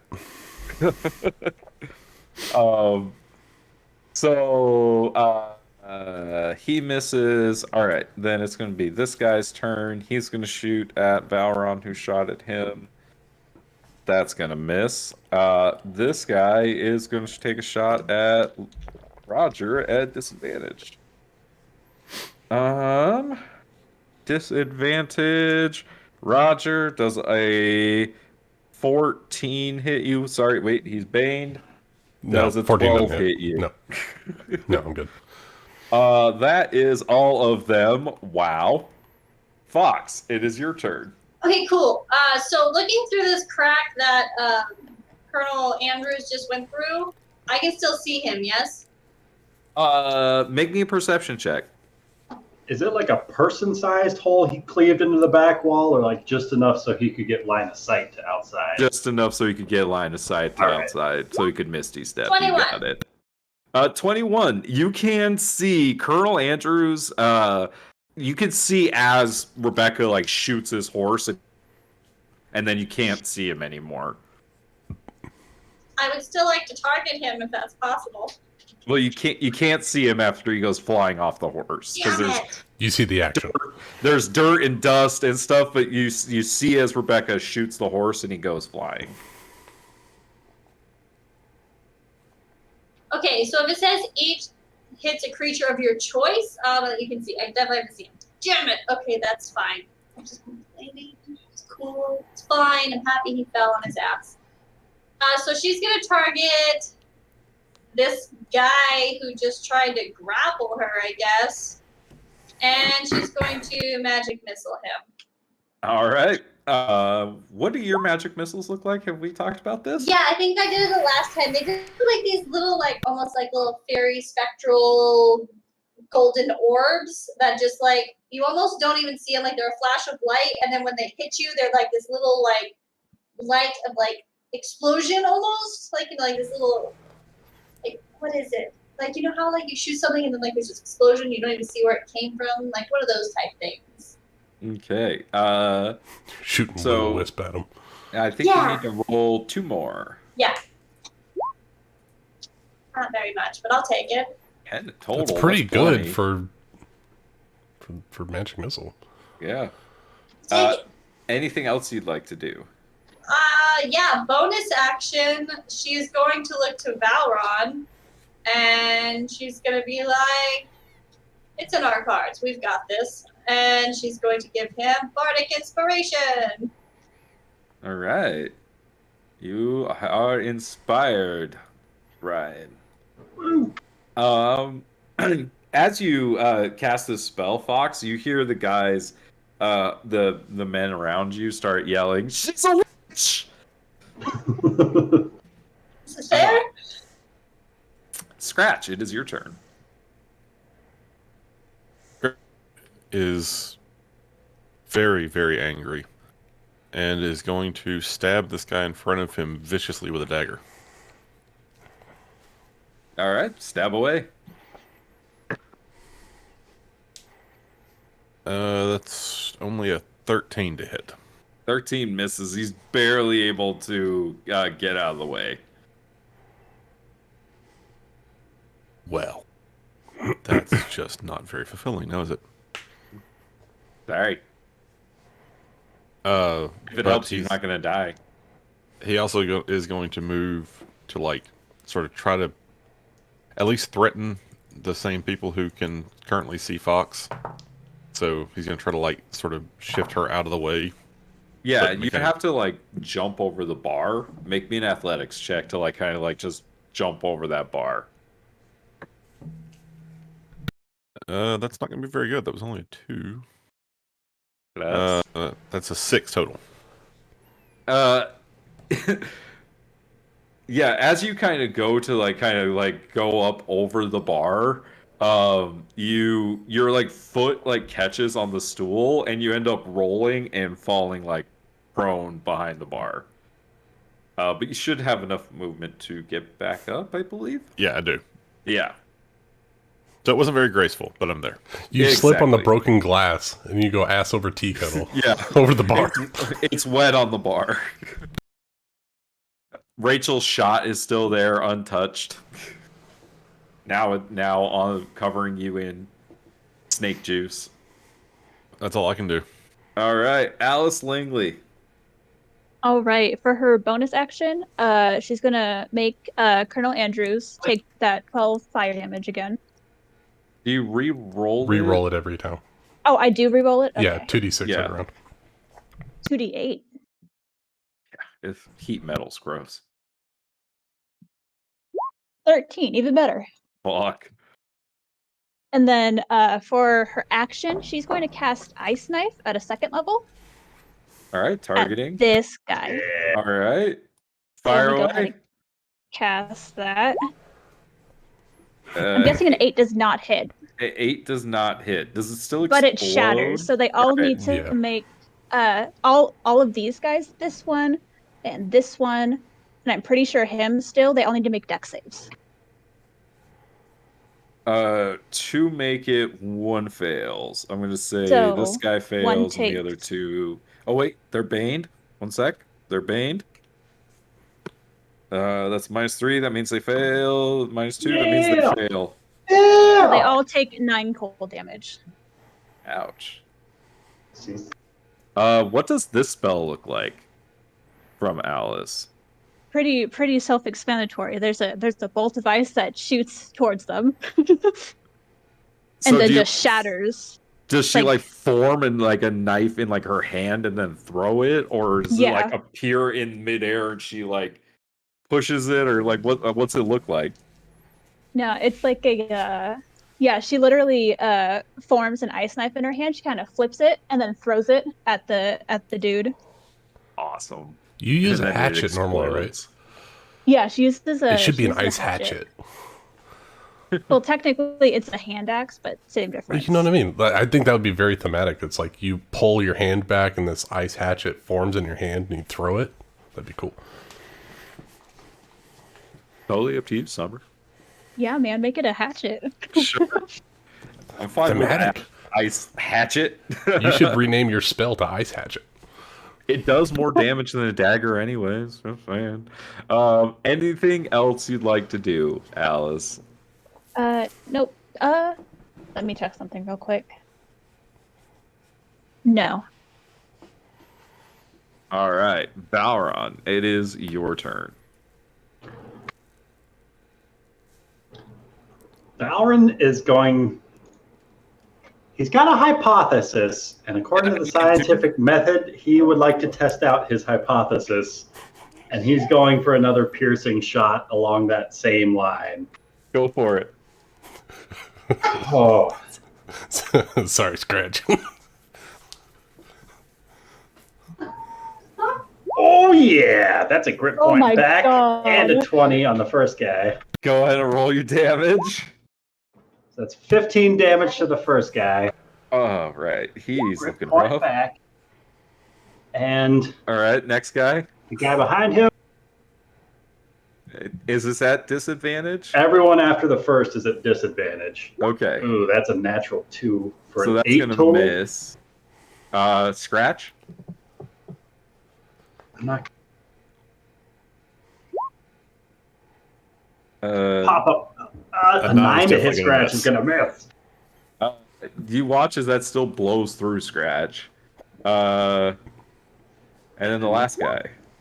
15 to hit the last guy. 15 hits. You look in horror as Fox just stares at you as you shot through Scratch. 10 more piercing damage. All right. Anything else you'd like to do? He's just going to pull out a dagger for his interact with an object action this round, just to have it at the ready, but that's going to end his turn. All right, Roger. All right, Roger's going to try to catch Fox's eye, and he'll say, because he's flustered with all the gunfire going on, he'll say, "Susan, watch over the child," and he'll take off and go run after the colonel. All right. This guy's going to pull a knife and try to stab you. He had his rifle out. He missed anyways. I know. 14. Yeah. Nah. Bob and weave. I dip out and I use all my monk movement to go over to where Rebecca is pointing and the horse is dead. And how much total movement do you have? 40 base, and I can use a bonus action to double it. So 40 step of the wind to dash. Yep. And then your action. Well, if he's 50 feet away from wherever Rebecca was, I should be able to. But you're still inside the bar too. So 80 feet of movement. Outside 30, 80 gets you to the horse, and then 80 would get you to the horse with the bonus action step of the wind. He's about 10 feet past the horse at this point now, because he got flung from the horse. All right, then I will triple move, and I will move around to the far side of him, barring his escape. And I'll stand right next to him. I'm just gonna move it kind of up here, because I don't have a better place to do it. Yeah, so I guess I would be on the other side of him, keeping his retreat. Yeah. Gotcha. All right, this is the outside. This is what's happening outside. Okay, so anything you'd like to say or do? Yeah, I'm gonna look down to Jonah Hex here and be like, "Look, you son of a bitch. We just came here to talk and now you're causing a ruckus. Stay down there like a good boy."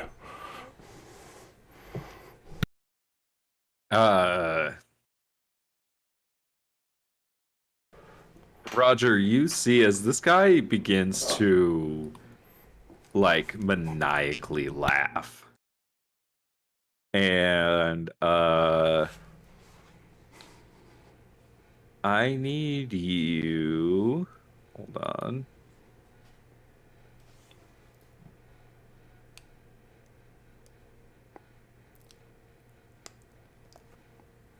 Roger, I need you to roll me a wisdom saving throw. Wisdom save. Awesome. Monks, not good at wisdom saves. No, you can do it. You can do it. You can do it. You can do it. You can do it. 12. That is Probably a fail. That is a fail. So Rebecca, you see as this guy on the ground begins like laughing uncontrollably as he looks up towards Roger. You can see as he like reaches out his hand and like throws like this handful of sand in Roger's face. And as Roger like kind of like is scraping away the sand, as he kind of comes, his hands come away, you can see that there's this twisted crown of jagged iron that seems to appear on Roger's head, and his eyes begin to glow. And then this guy's gonna get up and keep running. Is that Crown of Madness? Yes, it is Crown of Madness. Sure sounds like it. So he only is going to get like 15 feet further. And so he's basically just behind you. And Rebecca, it is your turn.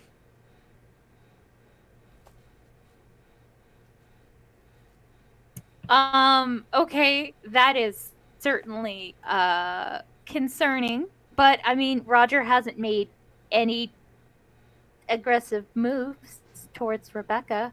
So Rebecca will aim her hunting rifle at Colonel Andrews. And as well, if it hits 14 is going to miss him. Can as it I like use that 6? Off of his armor. Can I use that 6 for the Bardic Inspiration? Yes, you can, and Can that I also, will hit. Can I also use? There's this other thing that's in there. I can't remember what it's called. It's can I use an enfeeblement arrow?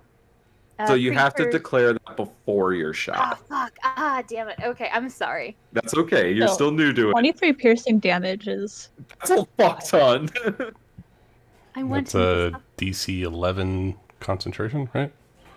Oh, thank you. Let me go ahead and roll that.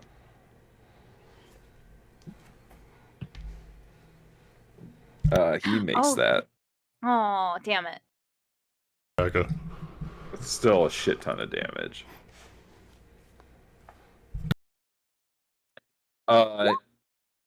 What's the range on Hellish Rebuke? 5 feet. It's melee. Okay, you have to be close. Okay. Then it's 60 feet for Hellish Rebuke. Is it really? I thought it was only like melee attacks. Nah. Any creature within 60 feet, the damage you can get. Yeah, hit 60 back. feet. I think Rebecca is outside 60 feet, right? I believe so, because she hit... Yeah, she long ranged from the last one. Yeah. Mm-hmm. Okay. And as long as he isn't 80 feet away, she's still in the range. No, so yeah, that's going to be outside of his range to Hellish Rebuke. Okay. Anything else you'd like to do on your turn, Rebecca? Yeah, Rebecca's kind of going to drop her hunting rifle and kind of put one hand in front of Roger, are you okay? You don't look too good. Look, he's right behind you. If you just turn around, maybe he'll be able to, just punch him up a little bit. Robert. Meanwhile, inside, there are some choices that need to be made by these men. If Roger lives, I know what my choice at level 8 is going to be. This guy is running for the door, and incidentally, Alice. Scratch, what do you do? Wait, that's also an opportunity attack by me. Scratch and Fox, yes.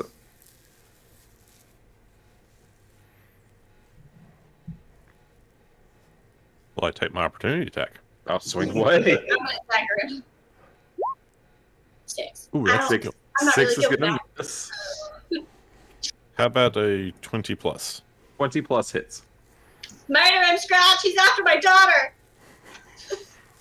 1d4 plus 4. Oh, no. 5 points of damage. All right. Alice, this guy that is bleeding from gunshot wounds and knife wounds comes running up to you and is going to attempt to grapple you. I Okay. need an opposed athletics check from you. Oh, shit. Or acrobatics. Sorry, it's athletics or acrobatics. They're both the same for me. Okay. So Not very good Alice dex. is probably not used to being attacked by adults. As this man runs and he grabs Alice around her chest, takes his gun, and sticks it to her head. And he says, "Oh, chill out!" The rest of them are all going to take aim at you, but not pull their triggers. They're going to wait to see what happens. Fox, it is your turn. Oh, Fox turns around and she looks at this guy and she says, wrong move. And she's going to unleash Magic Missile at 2nd level, and all 4 go into him. All right, roll your damage. Oh.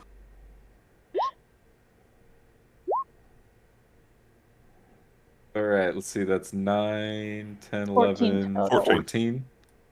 He is still up, and he's going to pull his trigger. Wait. Oh, that was a whole action. No. I'm just glad I didn't kill one of Rachel's characters. He got a total of 10. That misses. Dumb bastard. Plus the Bane. He got a total of 7. So Alice. I still It's turn. 14 armor class. Huh? What?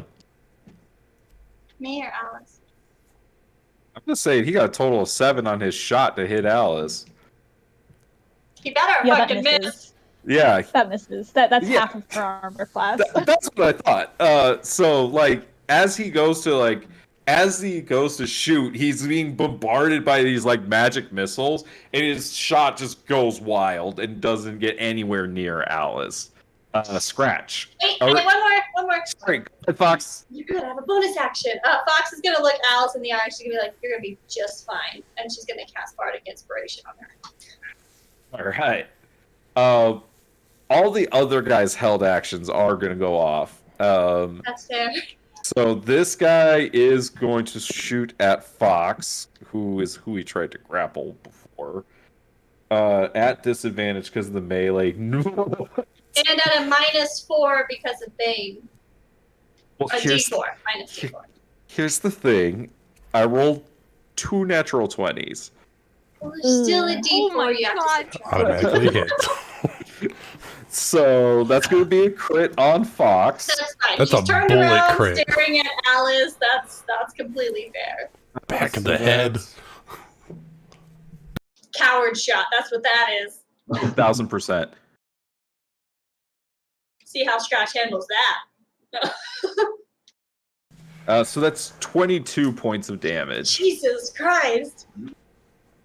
All right. And then this guy is going to pull a knife and try to stab Scratch. It hits I'm gonna roll a percentile to see if there's any silver on this weapon, Scratch. It's gonna be low. I'm gonna say it's like a 5% chance. I rolled 12, so there's no silver on it. So you do not take any damage. These two guys are both gonna shoot at Valron, who has shot many people in this fight. That's gonna be 1 hit, Valron, and 1 miss. All right, that guy who hit, I need a dexterity saving throw, so I'm going to hellish rebuke his ass. All right, you take 13 points of damage. He got a 19 plus the Bane. He got an 18 total. Damn it. Well, he's going to... Oh, is that half or is that a nothing? It's half. Okay, so he's going to take 11 points of fire damage. Okay. All right, that is all of their held action. Scratch, it is your turn. How injured does the guy who just went chasing after Alice look? He's almost dead. He has 7 hit points left. Then the lightning attack is going to go towards him. But first, Scratch is going to once again try to jump across the bar to get out from between everybody and get out of. Yeah, make me an athletics check. That's much better. That's a 15 plus. That guy tries to take an attack of opportunity at you and misses. And that guy has a gun, so he's not going to shoot you. You're good to go. Okay, so it's a 19 total on the athletics. Yeah, you're able to. You got the hang of it this time. Okay. So as he vaults the bar and starts, he shoots his lightning thing at Alice's captor. Ooh, that's a natural 20. Yeah! I think that minimum damage is going to do him in, right? I would say so. It's 4d6 plus 10 now, I guess. Yeah, I guess.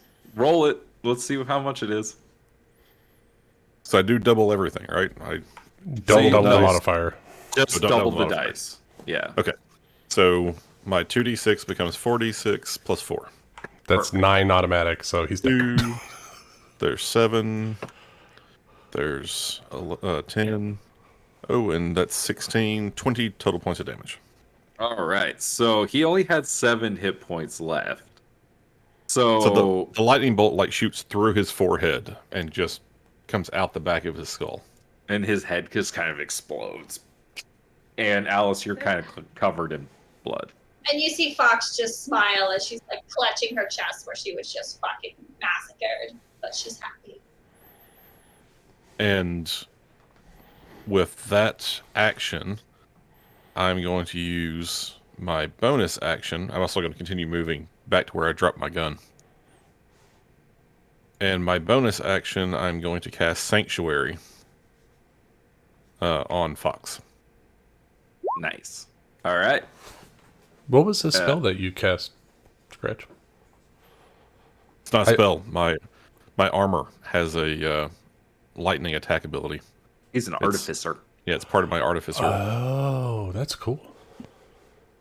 Alice. Picture Iron Man with his or the arc reactor beam. Yeah, that's cool. Yeah, exactly.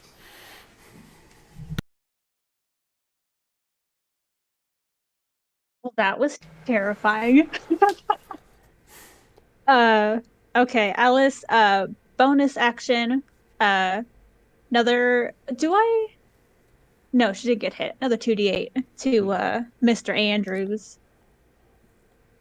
Yeah. For 14. Oh my god. Con save. Oh, yes. We'll roll that. Please, for the love of God. Continues to roll well as Nick rolls another natural 20. Only against my characters.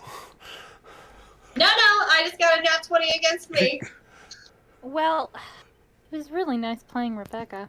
Scratch was also she'll be created fine. earlier. You're far stronger than Roger could ever be. I've rolled 4 or 5 natural 20s tonight. I think all of us have had one. Mm-hmm. Not me. I have not been keeping track of it. Yeah, I think Ryan rolled 1. I got 1. Oh, and Rebecca rolled 1 on her perception. So 3, 7. 7. Well, if you're counting mine. All There is crits a- count. All right, Alice. Anything else you'd like to do? Yeah, she's just gonna go ahead and what is she gonna do? Yeah, you see Fox. 4 of these guys and Valron are still like inside the bar. Scratch is right like next to you at the like kind of entrance to the bar, and Rebecca and Roger ran around the corner. She is gonna go ahead and she's gonna use Ice Knife again at a but at a first level this time. Same people, same All folks right. right there. Roll away. 23. 23 hits. So he So they takes. take total. He takes 8. These guys take 4. They still have to make the save. They make They the saw- save. They both make the save, so they both take 2. Minus a d4 for Bane. They still make it. Let me check. Nick's I rolling don't know really if- good again. Nick's rolling really good. He's not alive. We have to take him down. No, they don't. They don't take the cold damage then. Oh, they don't? Okay. Yeah, it's save No. or suck on that one. Okay. So did he make his save? He did not. He took all 8. Okay, so yeah, he And takes he's looking total rough. 8. You can see Good. that he's like he would be bleeding if his like cuts and scrapes weren't covered with like this ice.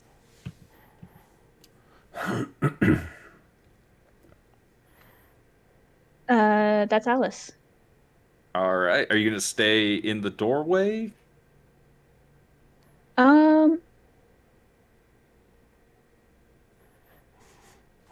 I mean, you're kind of a boss up in that building right now.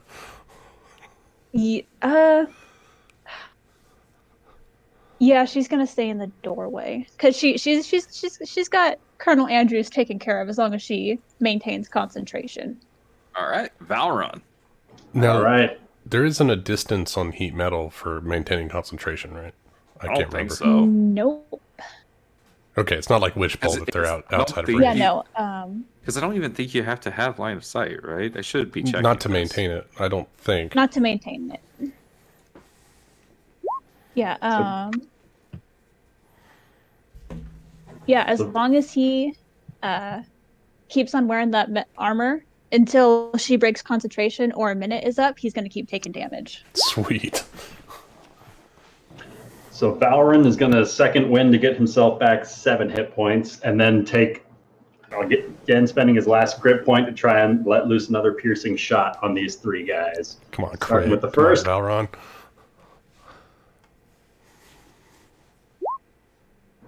.22 to hit. Or Yeah, on the 11 first guy. piercing on the first. All right. He is almost dead. It's going to be a 9 to hit on the second guy. That misses. And a 16 to hit on the third That hits. for 14 piercing. He is almost dead. And I'm going to action surge to take another shot God. at the guy in the brown coat. All right. If you hit, he will die. Here we go. 21. You. How do you picture yourself killing this man? Looking over and seeing the guy who just held his pistol to Alice's head get taken out, he's going to just coldly look up into this guy, not seeing him for the human he is, and just pulling the trigger again and again down this line of guys behind the bar. Saying, you made some poor choices with your life, but unfortunately, those are going to be fixed right up right now. And that's going to be my turn. Wow.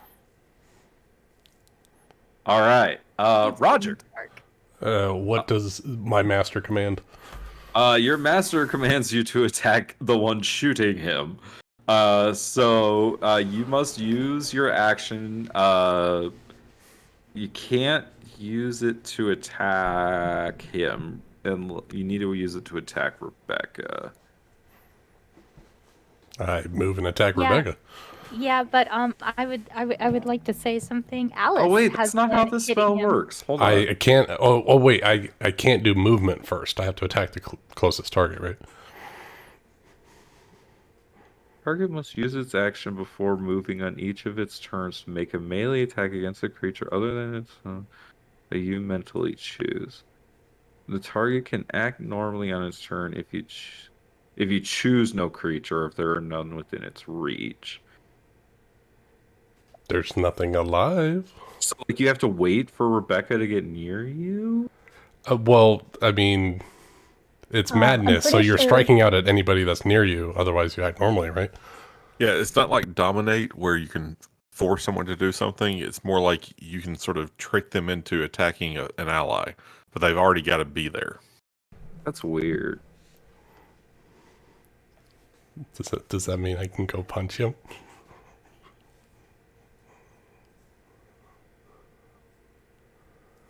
Aren't you still charmed by him, though? You're still charmed by him though. So you I still thought see him. he had to move if by acting normally. Then, if it was acting normally, he'd have to move towards the target he wants to hit, right? Thank you. Makes a lot of sense, Summer. It does, that's but how I it says that remember you have to use your Ryan action using it. first, right? You have to use your action first and then movement. Yeah, you could use your action to dash. I mean, you're the DM. Tell me what you Yeah, want I to do. think it would be like you act normally in regards to attacking your target, and your target is Rebecca. I think that makes a lot of sense when you're Perfect. Because otherwise, this second level spell makes no sense to me. Okay, so It works what's- well if I was inside the building, because then I'd be flailing at anybody around me. Yeah, I think act normally means in regards to attacking your target, Okay. and your target is Rebecca. All right, so Rebecca, you see this 6 foot tall elderly gentleman sprint towards you and try to punch you right in the face for a bonus Aw. action attack. Oh. Wait, what You did can only use your got? bonus action attack if you used your attack action with your main hand, right? Is that how monks work? I don't know. Pretty sure that's how every offhand attack I think works. The Right, light right. weapon attack, I think so, yeah. You only get the pop if you have the pop. That's right. Pop, pop. Is there anything else you can do with your bonus action? I can run. I can run a lot. Well, distance in this game is a bitch on me. Well, you're at least away from him. All right. It is his turn. He Nope. is. I mean, it's your ruling to make. You're the DM, but I think for Crown of Madness, which that's the spell, right? Yeah. Yeah, it's like, remember, charm is like a social effect. He would consider the I mean, person who's charmed him friendly, but it according wouldn't. to the charmed condition, a charmed creature can't attack the charmer or target the charmer with harmful abilities or magical effects. The Right, so charmer- he can't attack him. It's basically like a protection for the caster, but it doesn't give him full control over. It's not like a dominate spell, so he can't force him to go attack someone else. But Crown of Madness, if there's someone right there next to him, like just the insanity of it all can make him attack. No, it says you get to choose. It says that the charmed target must use its action before moving on each of its turns to make a melee attack against a creature other than itself that you mentally choose. Right. So he gets to choose the target that Roger attacks, Can't make a melee attack, so we go to the next sentence. which is the target can act normally on its turn if you choose no creature or if there are none within its reach. Right. So I gets can to move. choose- And he also can't attack the colonel. No, but I can run basically it after forces the colonel. It forces him to like waste his turn, but it doesn't like make him move closer to Rebecca to attack her.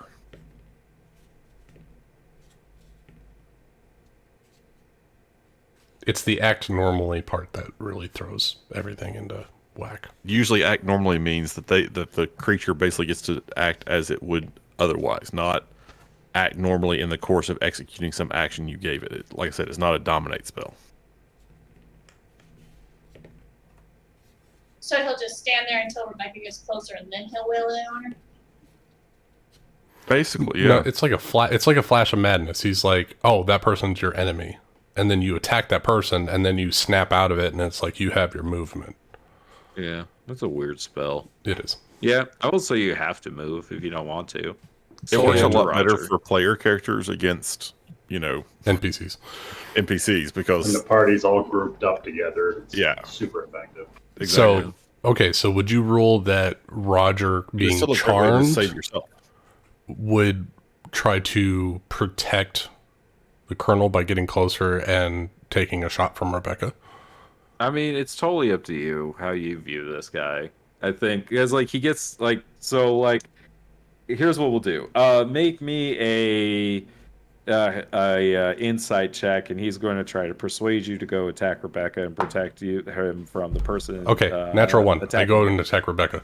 Okay, there you go, Roger. Put that on the list. All right. Yeah, I go over there. And since I can't use the attack action on this turn, no, I cannot use a bonus action attack. All right. The Colonel. Oh, I do get a wisdom saving throw, though, to You break do free. at the end of your turn. You got this. Roll high. Roll high. You can do 21. it. That breaks you free. As you're running forward to punch Rebecca, you kind of just stop dead in your tracks, right there in front of her with your fist up. Oh, dear God. Oh, dear. You could still hit her if she calls you the wrong name. How are you doing? I'll Like, interact with you like- on your next turn. It's like it's gonna be super monumental when Rebecca consistently calls him Roger. Like she actually remembers his name then. She knows Fox. I was going to say something cool if I was still dominated and I get to punch her, but I can't do it now. Oh, what you have said? I want to know. I've been like, my name is Roger. Bam. So, Roger and Rebecca, you see Colonel Andrews, who's on the ground currently, and he's on his knees, and you can see that he has pulled out from his armor this vial, this black ichorish potion looking thing, and he pops the cork and he drinks it down, and you can see there's this black necrotic energy that goes throughout his body, and then he just falls forward unmoving. You just take a cyanide potion? It's his medication. Is he dead? It makes him sleepy. No. No. I mean, you're up, He Rebecca. killed himself? It's your turn, Rebecca. I don't want to go near him. But I have to.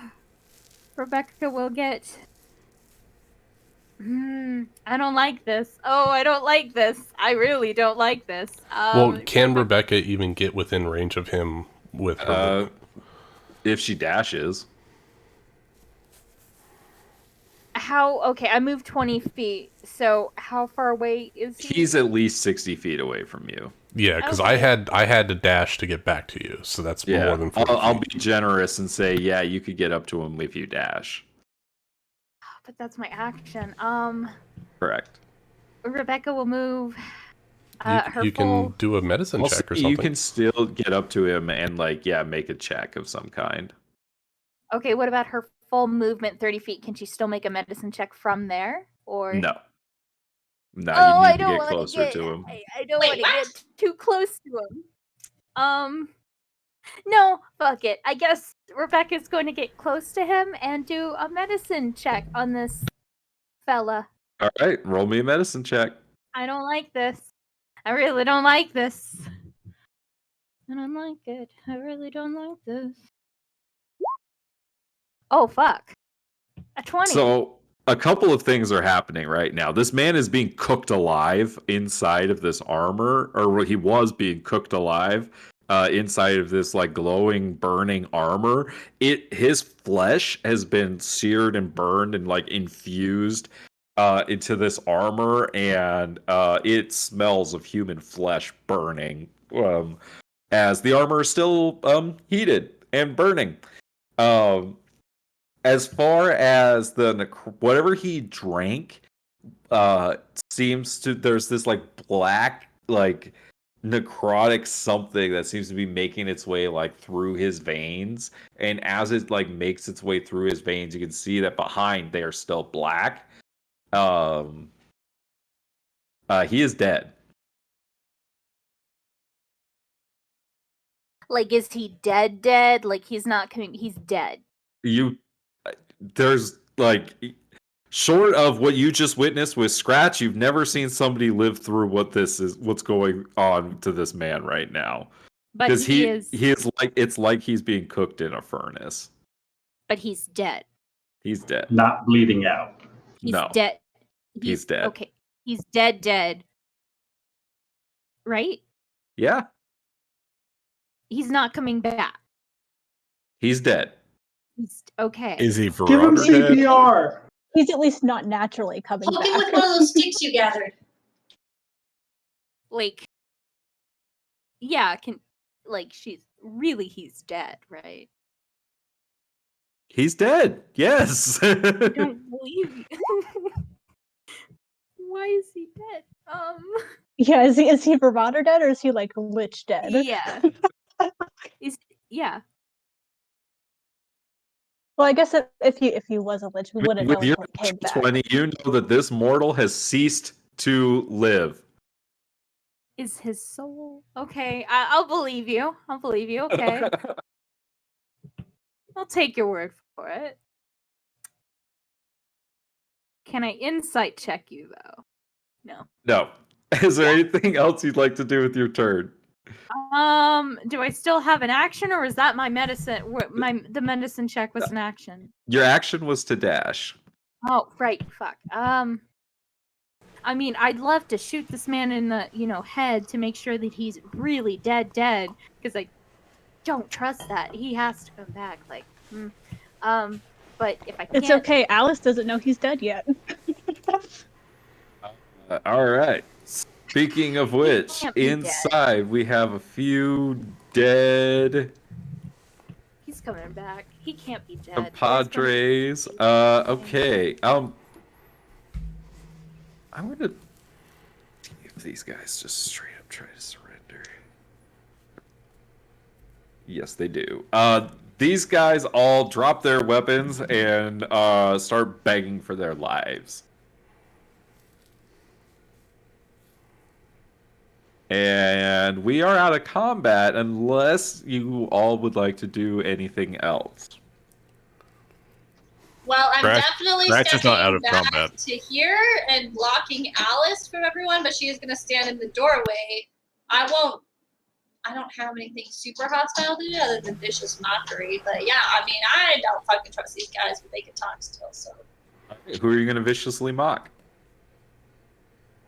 We'll do this one right here. Or no, this one who kept fucking stabbing her and shit. Yeah, he's like 6 HP. You could probably kill him with a vicious mockery. And yeah, she's gonna step back to here. Never mind. He got a 19 on his save. It's fine. He'll still take half, right? No, it's nothing. No, it's a cantrip. Oh, It's fine. okay. I actually meant to do freaking mage armor on this round. His but it's self fine. is. He has a hard time hearing you over the pleads of. She still wants to talk shit to him. Oh my god! Holy shit! Who are you people? Scratch. Your turn. That's a 14 to hit. Who are you shooting? The one in the upper right corner. This guy? Yeah. 14 is a miss. Damn it. Maybe if there were some portent, they could have told me. I already how. used those. Should have been a cleric, Scratch. Yeah, I don't and use the 13. I don't believe you're inspired. No. I didn't get. I was definitely going to Nope. inspire in this next round. I just got thrown Right. off by saying we're So out of that combat. is. My You bad. do know Sanctuary is gone because Fox. Because I attacked tried to somebody. vicious mock someone. Because I was gonna do magic or mage armor, and then I was gonna bardic inspire Scratch, but I just threw that out the window because I got distracted. So. Anything else you'd like to do, Scratch? I want to kill them, but apparently I can't do that. So. Oh well. I guess that's his turn. Are you going to stay where you are? Are you going to move? Okay. All right, Alice. All right. She's not gonna attack these guys anymore. But for good measure, she's gonna do another 2d8. You know, because she doesn't know that the dude's Roll dead. the damage. 16. Oh my god, Max. Max damage. Having a barbecue. This child shows violence today. It's funny because I kind of think of it like Rebecca- just kind of absent-mindedly when she attacks. It's just kind of like a snap for like, and her fingers light up momentarily. He's not dead, is he? I knew it. Walk in. Oh shit! Am I lagging? Can you guys hear Yeah. me? You're lagging a You little were bit. popping up. Hold on a second. Not fucking dead. I knew it. I knew it. It's a chest burster thing, isn't it? This is As not- Rebecca's sitting here Roger's got poking him something with in his stick. store for this guy. Is that the DM left roll 20? Oh dang! Is this a Cerebos? Oh my god! It's a Cerebos. Why did that guy just turn into a demon centaur? I knew it. You never check the body.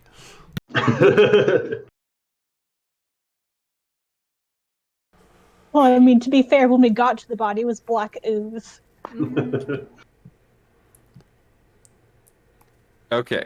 Can you hear me? Yeah. Yep. Yes. Yes. Am I coming through loud and clear? Yes. Yes. Yes, Okay. Roger. I hate Oh, you. dang. I thought And his name was Roger Smith. I thought his name was Robert. Roger. Okay. So, what I was trying to say is, so Rebecca, what you see is that this guy's skin just begins to like slough off and just like he's literally melting. No, It's disgusting. this man is not. Valron, it is your turn. Oh, I wasn't done. Oh, sorry. Go ahead, Summer. I apologize. Just a bonus action. Yeah, that's just my bonus action. My action, though, I'm gonna use Cure Wounds on Fox. Aw, Alice. What does it look like as you cure Fox's wounds? She's gonna place her hand on her back, and it's just kind of like a green light just kind of radiates through her. And that's gonna be 9 health back. You know, he's still on the counter. He cannot be. Fox will look back to Alice as she puts there's like adrenaline pulsing through her, so she doesn't like really register what's happening. She's like, "It's fine, Alice. We'll get you out of here. We'll be okay." Valron, it is your turn. Valron is going to produce the only set of manacles he's got from his pack, toss them up onto the bar, and looking at these three who just threw down their weapons saying, well, it looks like a stroke of luck has turned in your favor. First of you to throw on them manacles is walking out of here. I just imagine the Joker in the Dark Knight with the pool cue with 3 people. It's like, Exactly. I have limited number of spots. Wow, Ryan. I mean, That as a player, I didn't say the other two are gonna die. I just said whoever puts on the manacles is gonna live. I'm gonna make some insight checks here. They turn and start shooting at each other. If it helps at all, Scratch fully intends to kill anybody that isn't forcefully restrained from not killing. We don't know that yet. You watch this guy reach down, pick up his gun, and shoot his friend. I'm gonna roll Yes. That Love man's that. a survivor. that hits, and he's gonna finish that guy off. Because that guy only had 6 HP left, so he is... Yeah, he's donezo. Okay, then there's 2 left. If they're These smart, people they'll are work not together, tiny and each crew. one puts a manacle on. It's a saw game. You wanna Oh play yeah, I a was game? about to say. Put it on your ankles so you can't run. Roger, outside, it is. What would you like to do? I see Rebecca looking at this guy, and I'm not very happy what he tried to do to my friends, so I'm gonna go over there and take out a giant combat knife, a giant Bowie knife out of my shoe, and I'm gonna put it up against his neck, and I'm gonna try to cut his head off. Oh my god. What the fuck? Holy shit. You should have been back on the mean streets of Port Pearl. What the I mean, hell? like, as you walk up, like, there's, like, you're a little horrified of what the scene you come upon. It's not that hard to cut his head off because there's not much to cut through. Just got to get through the spine. Oh, I rolled a natural 20. And it's quite easy to get through that spine with that knife. It was not as satisfying because there is not All the muscle deteriorated. left of this man. Alright, so Is he going to be I kick the asleep? head away and hope that the necrotic energies don't, like, completely take him. I've heard that some shamans and soothsayers are able to talk to dead people, so we might want to keep that head around for future uses. And then he'll call out, Alice, this man is dead. You can let go of your conjurations. No. No. Well, the Fuck question you, is, I was put even my hear hand that. and Stop Alice. Like, no. Yeah. She's seen enough death for one day. Step back. No. I was calling out loudly enough that she could drop the heat metal spell so I can take this guy's armor off. Okay, I thought you were just trying to get her to go over there and talk to the dead guy. Like, No. She could drop the heat metal spell because I want to loot this guy. Rebecca, is there anything else you'd like to do? Yes, I would like to check the body again. No. Are you horrified that I just chopped some dude's head off? Yes. We're all horrified. What the hell? You're a boxer. Between what you just did and what Valron just did, like, I'm just like, are y'all evil? I'm a Nara great just son. shot through Scratch. Roger just chopped some dead guy's head off. Alice is currently melting said dead guy. I mean, I he tried to, like, hurt the child. I don't take kindly to that. Well, Oh, okay. I just checked. I'm lawful neutral. So am I. Chaotically aligned. But so I'm acting on Good. purview of the So, deputy. Rachel, is there anything you would like to do? Yeah. First of all, what the heck? Did you really have to do that? That seems like desecrating the body. And she's going to check up on that potion that he drank and maybe look at it and see what it is and if this man is truly dead, because I don't believe that he's truly dead. That's why I cut off the head. What kind of a check would you like to make on the potion? Like, what is it? Is it poison? Like, what does it do? Is this man going to come back to life? Okay. Was his Make me like. soul- Do you have make me alchemy? an investigation check. Okay. Hey. Oh, wait. No, that's fine. You're a bartender. You I know how to do a- make drinks, right? If I do a flip instead, can I do a flip instead? And maybe that'll get my brain juices rolling. No, but you're not quite sure what this is because, like, he drank all of it. Like, there's not really anything left to kind of give you an indication of what was in this flask.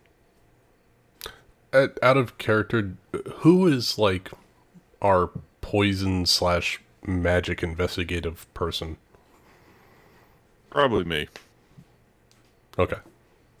Maybe Good, I kept the head then. Alice as well. She has an herbalism kit. I don't know if that would actually. You might be help able at to all. tell if it's natural poison with an herbalism I don't kit. know if you guys know this, but my character's naturally great at Arcana. So And Arcana as well, yeah. I figured over the last 3 days we might have talked about our strengths and weaknesses, at least a little bit, Fox like would what have we're good at. stayed mysterious, for sure. She wouldn't have said anything. Mine is conversation. Is the air around us, like, is it getting cold? Is it getting hot? Like, is there something weird going around with this body? Nope. Because I know you say he's dead, but I don't believe it. I'm sorry. I can't.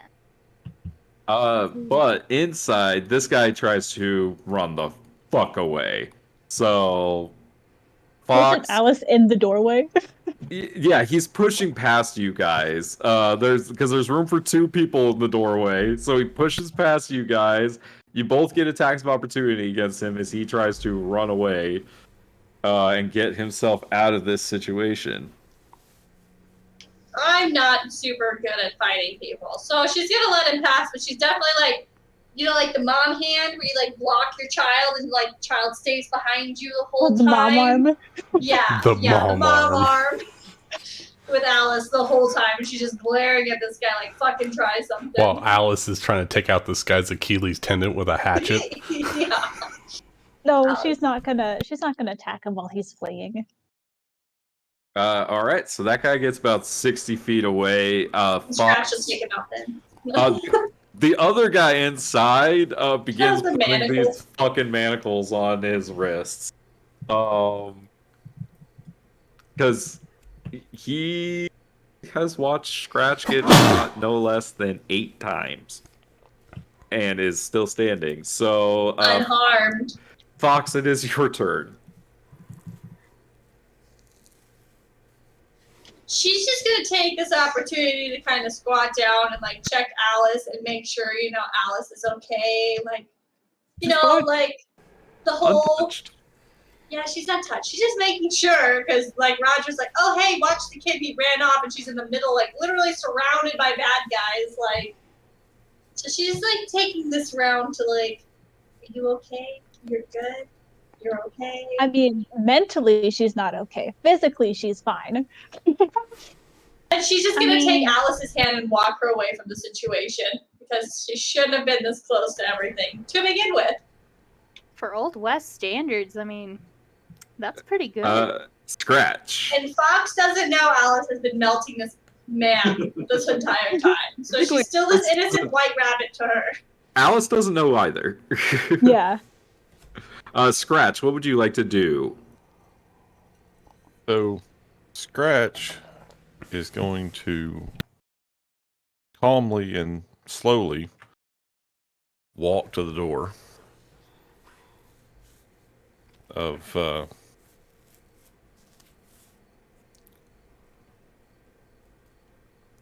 like tavern thing that they're in.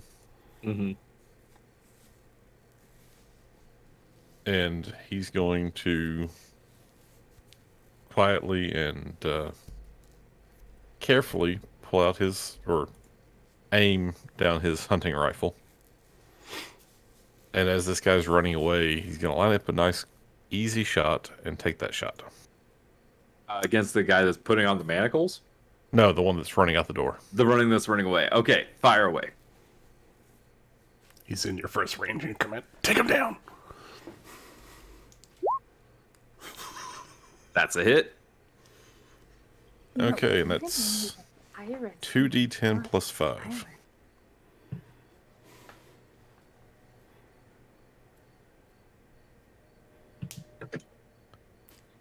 Oh, That's how a about 7, right?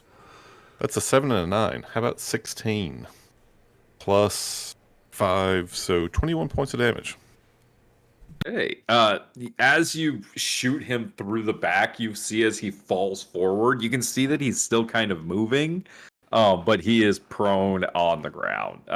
He has 4 hit points left. And I just keep walking calmly and slowly towards him. All right.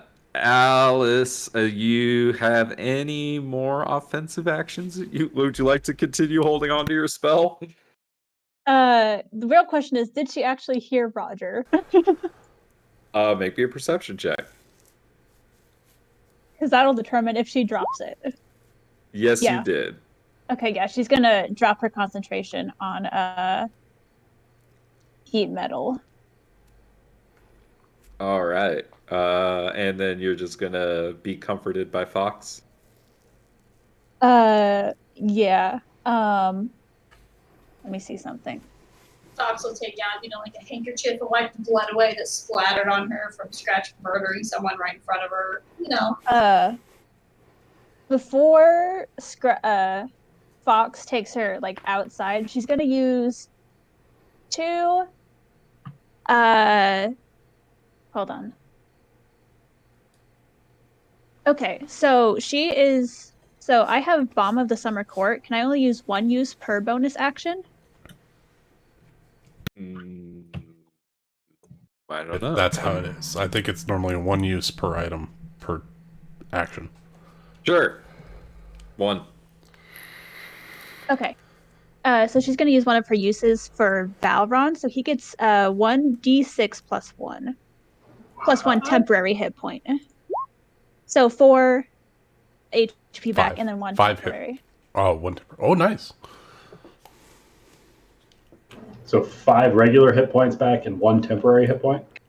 No, 4 regular, 1 temp. Gotcha. Thank you.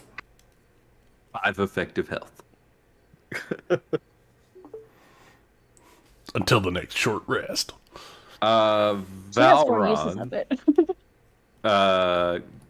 You're going. Okay, so Scratch, you're essentially going to finish this guy off. Yeah, but as he gets up there to him, Scratch stands over him with his rifle like pointed right at his chest. Assuming he's still like kind of crawling along the ground. Yeah. Yeah, he's just crawling around. Message for you. I don't know if you'll be able to deliver it for me. But if you see Sharon Denath in hell, tell him I'm looking for him. And he shoots him in the chest. What the fuck? And with that, we're out of combat. Oh, the scout got away, didn't he? He did. But you killed everyone else. And we murdered all the people, and we have a prisoner. I think we did well, guys. We did. So, since Rebecca seems to be reticent about the activities, Roger is going to pick up the head of the colonel by the hair and grab a pant leg and start dragging him back towards the bar. So there is no pants left anymore. It affected his clothes too. It melted his armor. So his armor is like all fused together, like into like it's like kind of like rigid now as it cools. So you're essentially just dragging this hunk of metal along behind you. Anything that seems to not be affected by this black ichor? What do you mean? Something, I don't know, magical about his person that is not melting? There's like a husk. No, there's just like this husk of a body inside this armor. Some gross flesh goo. It's nasty. As Fox see you dragging that over here, she's gonna just point to you and shake her finger like, you leave that shit over there. No. No. Is his head still intact? No, you kicked it away. No, I mean, did it continue to degrade? What do you mean? So everything else melted. Is his head still intact, or did it melt away as well? His head didn't have metal armor on it, but he was still like, as a person. I wasn't sure what the thing he drank, if it affected his head already. I was trying to save the head so we could talk to it later. Who has a spell to talk to the dead guy? We have a prisoner. The druids do. We're not going to make Alice talk to a dead guy. So Roger decapitated this colonel to bring it in front of a 10-year-old child to speak with? He's not very good with people. No. He's not very good Fox with is kids gonna either. Stop you. No. No. While everyone No. else is worried about the Um. kid, Scratch is going to walk up to the one who's cuffed himself. Tell me what the hell you're doing here.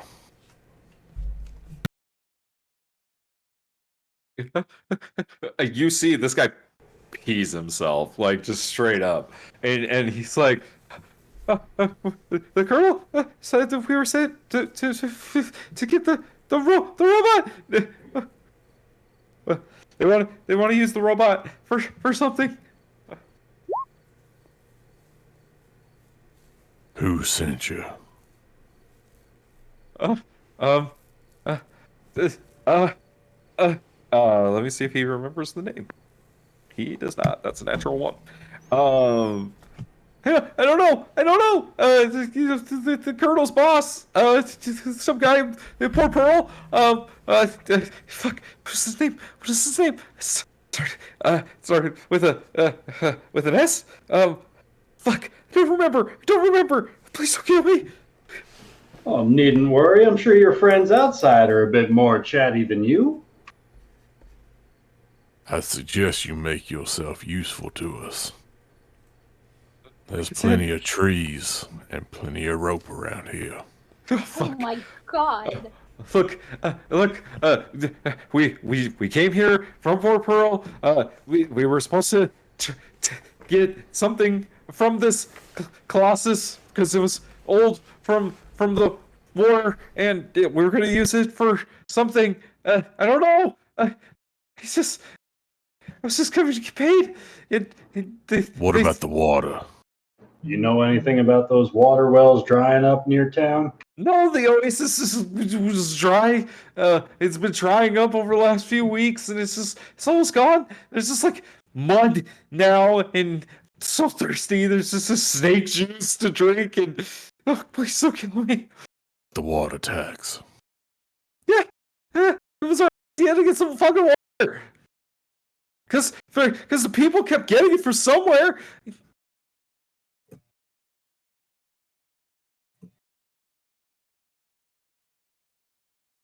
Well, I recommend that you keep thinking about the names and the people who sent you here. Some guy from one of the Dragon Mark houses. I don't remember his name. Maybe you ought to sit over in the corner and give that some thought. See if you can't come up with it. You like put him in the corner, and he's just kind of like whimpering, like in the fetal position. He a friend of yours, Scratch? No, he ain't no friend of mine. You recognize any of these boys? Good question. Do I recognize any of them? Roll me a percentile, and we'll say like a 10% chance that there might be one of your old squad mates. That's a 15. Good. I'll say it was a 15% chance. That's pretty good. I'll say like one of these guys you might recognize. Like you're like not 100% sure, but you think it might be this one person that you knew. I think this one over there. One that shot Fox. I think I may have served with him.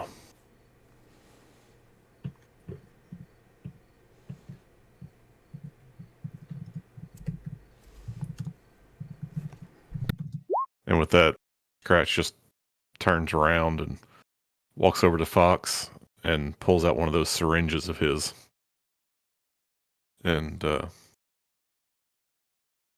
He says, Fox, just hold still now.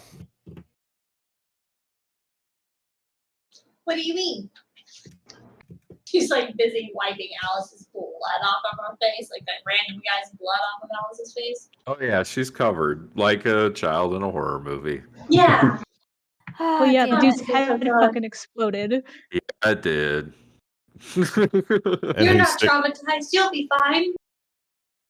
and he sticks the Wait. the needle in her arm, and she feels better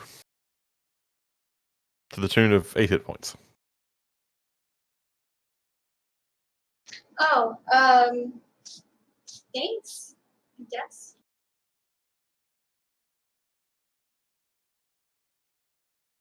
And she's gonna like look to Alice and then look to Scratch and then look to Alice and like look to Scratch one more time. We're gonna have a talk later.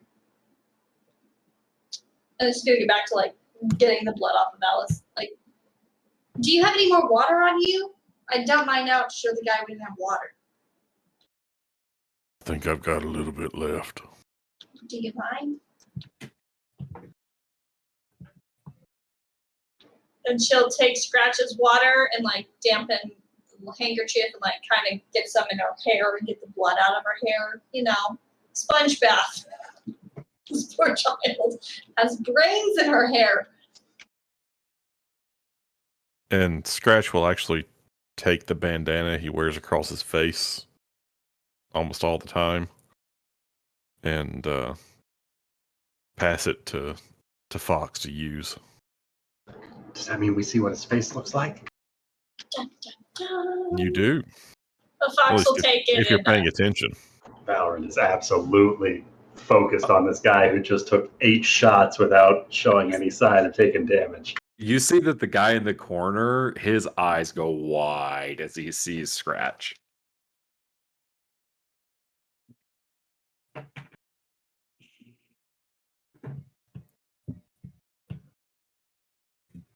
What does he look like, Ben? I'm getting ready to put a picture up. He looks like a kernel with half of his face melted. I'm so excited.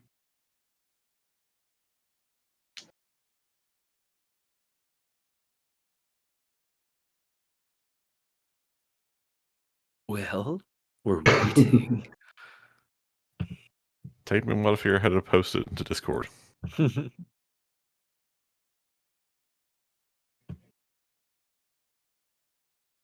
Oh. Oh, we all have fucked up faces. Yay. I'm back.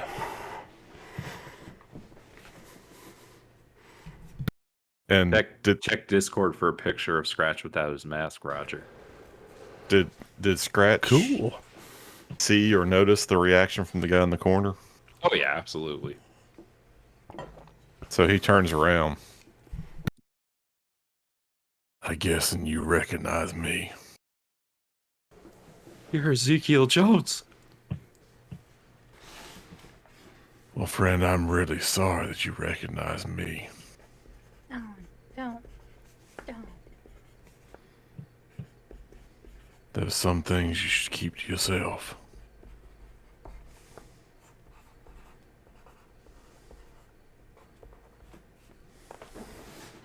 But there's also things maybe you should be sharing with your traveling compatriots.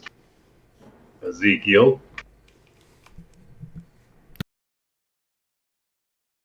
Well, Zeke here just takes some time to warm up to people, that's all. Just saying, if there's anything special about that armor that can withstand the hits of several bullet impacts, I wouldn't mind sharing that around with the rest of the troop.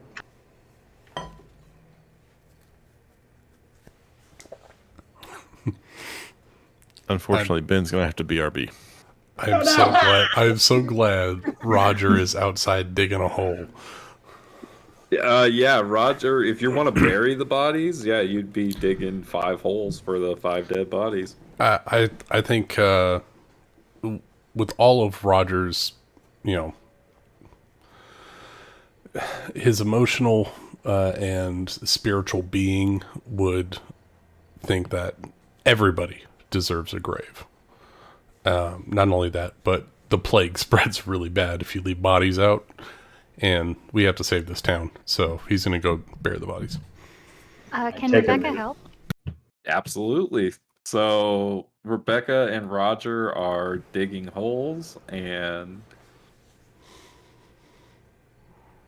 Scratch is inside with Valron intimidating somebody. Fox and Alice, what are you going to do while this is all going on? As Fox, you kind of finish getting Alice cleaned up. So maybe, this isn't quite a typical day for you. And, I apologize you had to see all that. I didn't realize you'd be right in the center of it all. If you have any questions about anything, I'll explain it to the best of my ability. I mean, I've seen people use guns before. It's nothing new. Yeah, guns. Yep, that's the thing. And I've seen people die from guns before. She's gonna kind of look at Alice and just like, what life did you live, child? You've seen people die before from guns?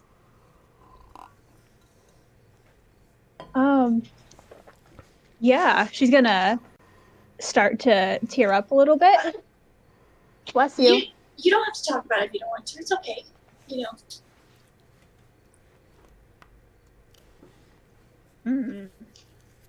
Did you see that big robot over there? That's something, huh? Kind of creepy. It's kind of creepy. You know that there's people inside of it?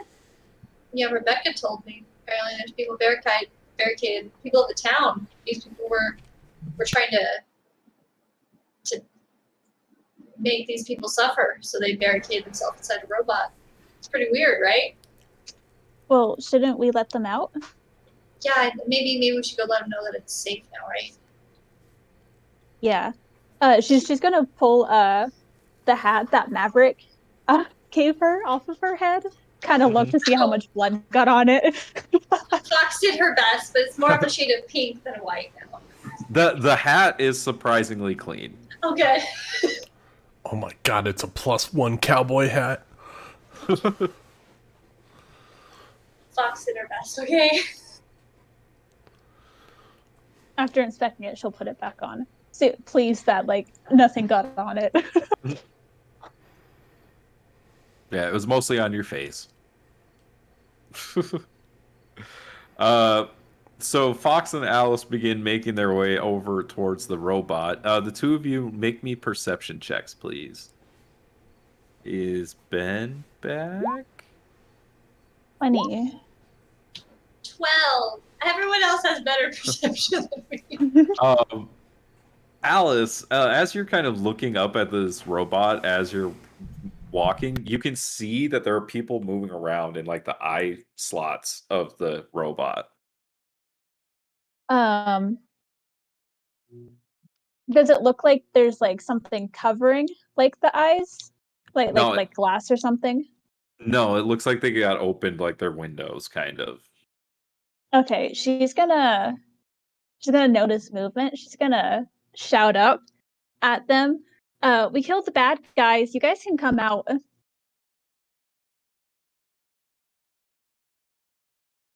So Fox, Roger, Rebecca, everyone outside, you guys hear Alice shouting up at the robot. And Fox is gonna put a hand on Alice's shoulder, a little bit of protection type nervousness. There's been a lot of shit. What else are we, Pandora's box right now, We don't know who these town people are. I think it's actually good that Roger is occupying Rebecca at this current moment with burying bodies. For this, I don't know what you're talking about. No. Super good with people. Rebecca is also very strong, and I need her to drag bodies into the holes. Sure, just tell me. So Alice and Fox, as you're getting close, you see that there's some commotion and there's some movement at down near that hip where that barricade was. As you can see that there are boards and furniture and everything that is being moved away as this is being deconstructed from the inside. And after a few minutes, you can see that townsfolk and other people just start kind of pouring out of this Story colossal giant. this robot. Yeah, and so essentially you guys are greeted by a number of families that retreated into the robot. And I'm going to kind of just reveal this whole map to you guys now. It's quite big, but it's awesome.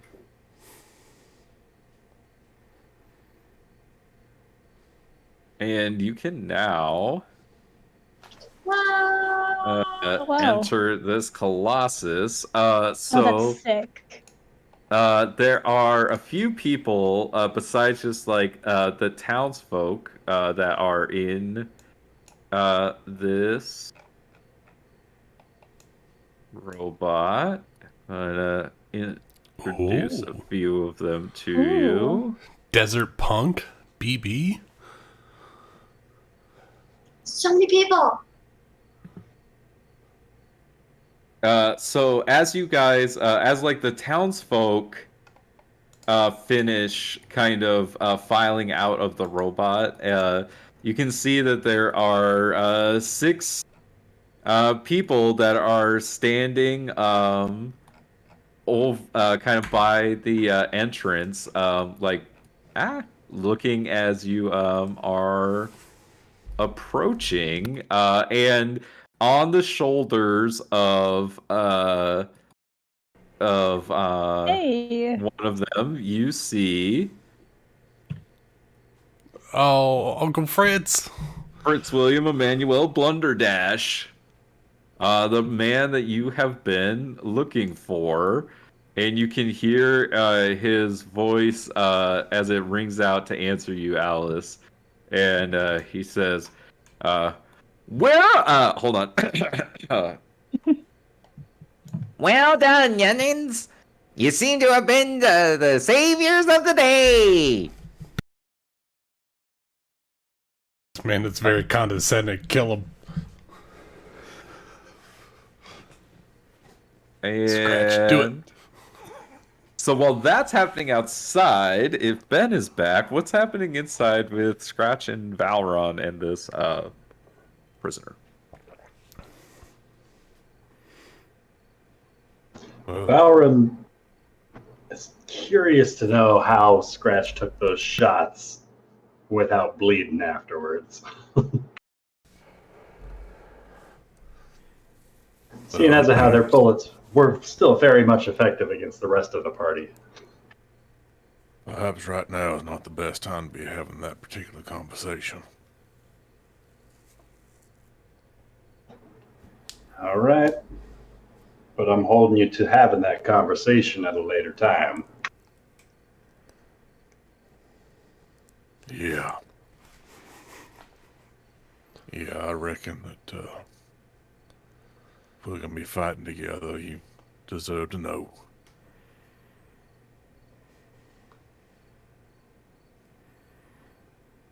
And with that, he kind of looks at Fox and just sort of looks away. Fox is like far away with Alice right now. That's what he's counting on. Oh, okay. Cool. He looks in the direction of Fox. Okay, I was like, Fox doesn't notice that. Okay.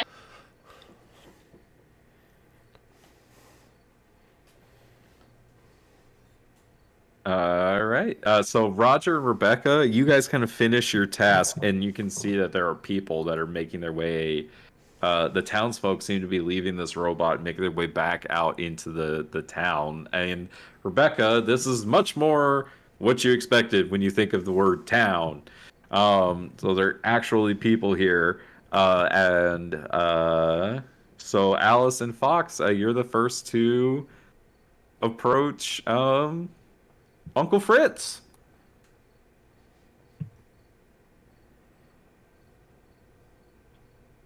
Oh,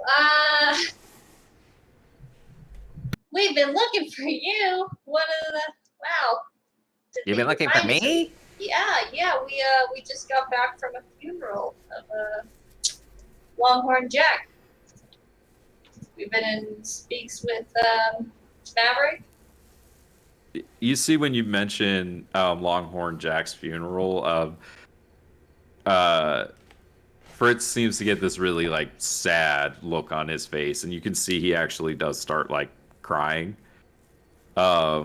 He says, Yeah, I couldn't go. I had to stay here and deal with this problem. No, yeah, I mean, he had it was a good burial. Maverick was there to make sure that he was able to pass a gatekeeper without issues. So, What? The kid came back? The kid came back. Oh wow.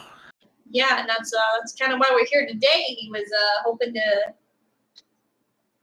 speak with you. Speak with me about what? Well, that's a little bit of a story. She's gonna kind of look around and see who's kind of around them. yeah, so it's you, Alice, and these 6 individuals. Yeah, I don't know these 6 individuals, so she's gonna kind of do a look like maybe not here. Well, I mean, anything you can say to me, you could say in front of any of these fine folks. That's These your are choice.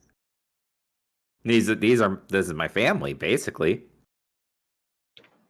And she'll nod and shrug, like, okay, well, that's your decision. Well, so we came across some things happening up in the mine. Man is gonna forget a lot of words, so bear with me here.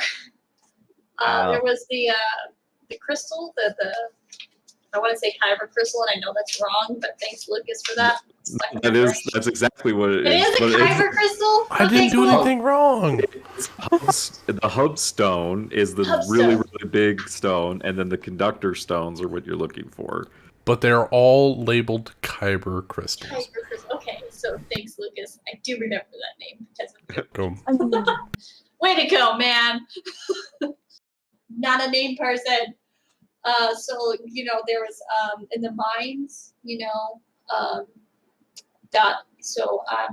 start at the beginning, shall we? And she's gonna kind of like look around and realize there's not really a seat and just kind of like shrug and just kind of stand there awkwardly. So let's see. Longhorn Jack had the deed to these mines, and he had this letter that he left in his last moment, hoping his son would take over. And in the funeral, we ran into his son, and then we went to the mines because he had the deed to these mines. And, Longhorn Jack was determined that there was something in these mines that was going to change the entire world, basically. Turns out there was one of these hub stones in the mine, and seems to be that there was some trouble regarding them. And, all the conductor stones, they seem to be missing. And Oh, they're not missing. I know where they are. well, problem solved. Well, I mean, I know where they are, but only one of them is here. Do you have one here with you? Well, yeah, I'm keeping it safe like Jack told me to. Huh. Well, isn't that just a funny way of fate? Yeah, he figured that somebody was gonna try to take the stone from him, and he said that this was the best way to keep it safe was to separate the conductor stone so he couldn't activate the hub stone if somebody tried to take it. That's fair, because someone definitely was out to get him, and she's gonna kind of shrug and awkward. Yeah. There were 5 stones, right, Nick? Yep. I was hoping that it wouldn't come to that. It was really sad to hear about his past, and even though we weren't business partners anymore, I still care about the guy. He was an incredibly generous person. I only known him for about a month, so in that time, it's been impactful. Yeah, without doubt. You see the guy that's wearing the long brown coat. He goes, Billion. Yes, Villian. And Fritz goes, Oh, right. Where are my manners? I guess I should introduce everyone to you. So this right here, this is Fillion Harbakian. He's kind of like, I guess, the leader. and everyone laughs. Everyone laughs when Fritz says this. He points over to the woman next to him. He says, "This is Zoe Washburn. Over there, that desert punk," and he points at the dragonborn that is like got these white scales. Over there, and he points at the girl with the red hair and the purple hat. That's BB, and on the end is Chase. That's just quite a family here.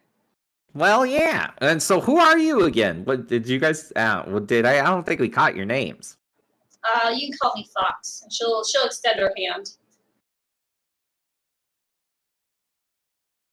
You see that the one that he's pointed to that's called BB, she's got like her arms folded exactly like in this picture, and she's just like,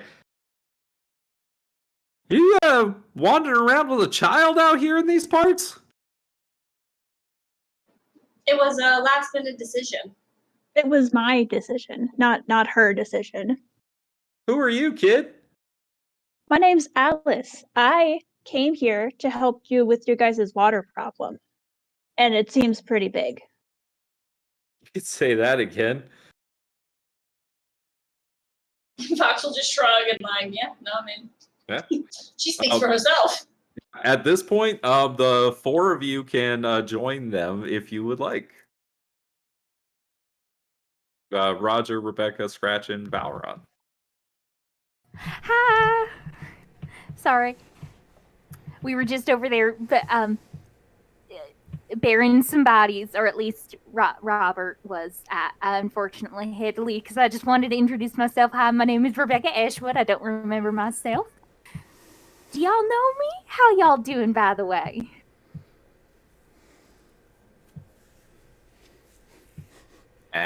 Well, we're doing better now.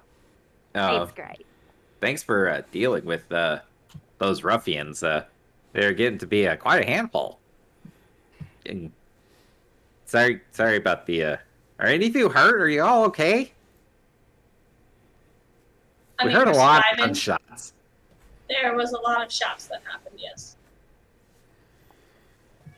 Luckily for us, their aim is not as strong. Well, hello, friend. Who might you be? Friends call me Valorant.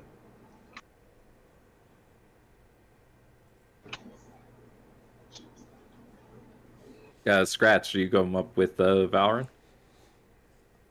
Nope, Scratch is staying back. Okay. Oh, he's going to straight.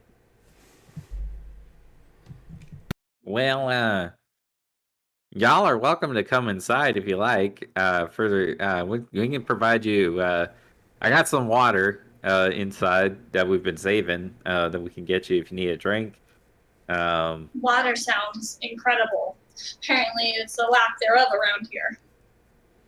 Yeah, I've been trying to create it with my magic daily for everyone in town, but even I've been have my limits.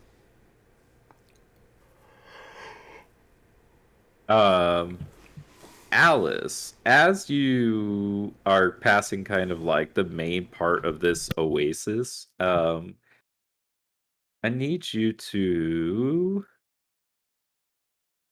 make me a perception check. Okie doke. 17. As you're looking at this this oasis, you can see you know how in like Avatar when Aang can kind of see the spirit world even when he's in like the material world? Yeah. It's kind of like that, where you see like a little bit into like the spirit world for a second, and you can see that this oasis is supposed to have a spirit, and its spirit is gone. Oh. Ooh. And like it just happens for like just like as a flash, you know what I mean? And then you're just kind of as you're like walking along.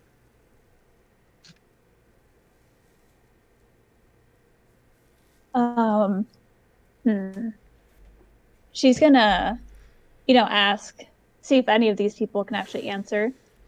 When did the water like disappear? Like, what do y'all know what's going on? Fillion Hardbackin strokes his chin and he says, well, I think it disappeared about uh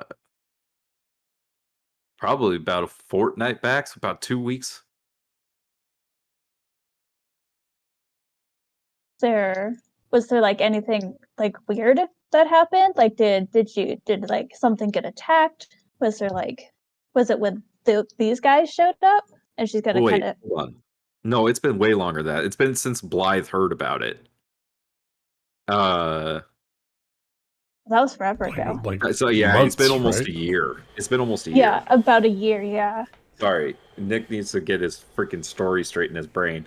Yes, it's been almost a Stop year. lying to us. Tell us the truth. Scratch, shoot him.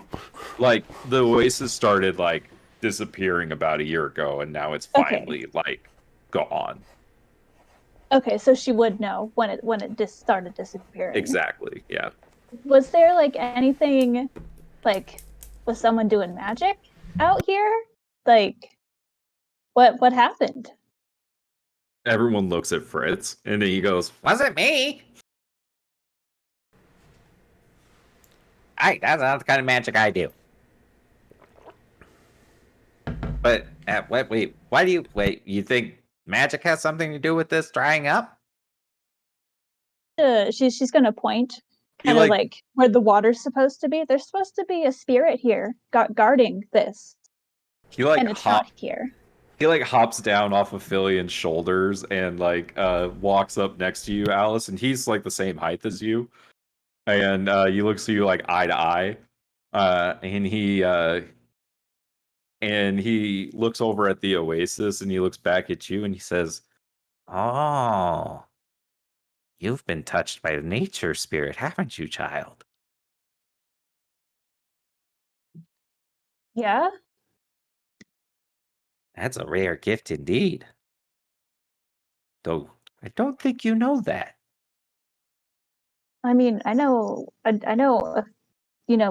I know lots of people that are like me.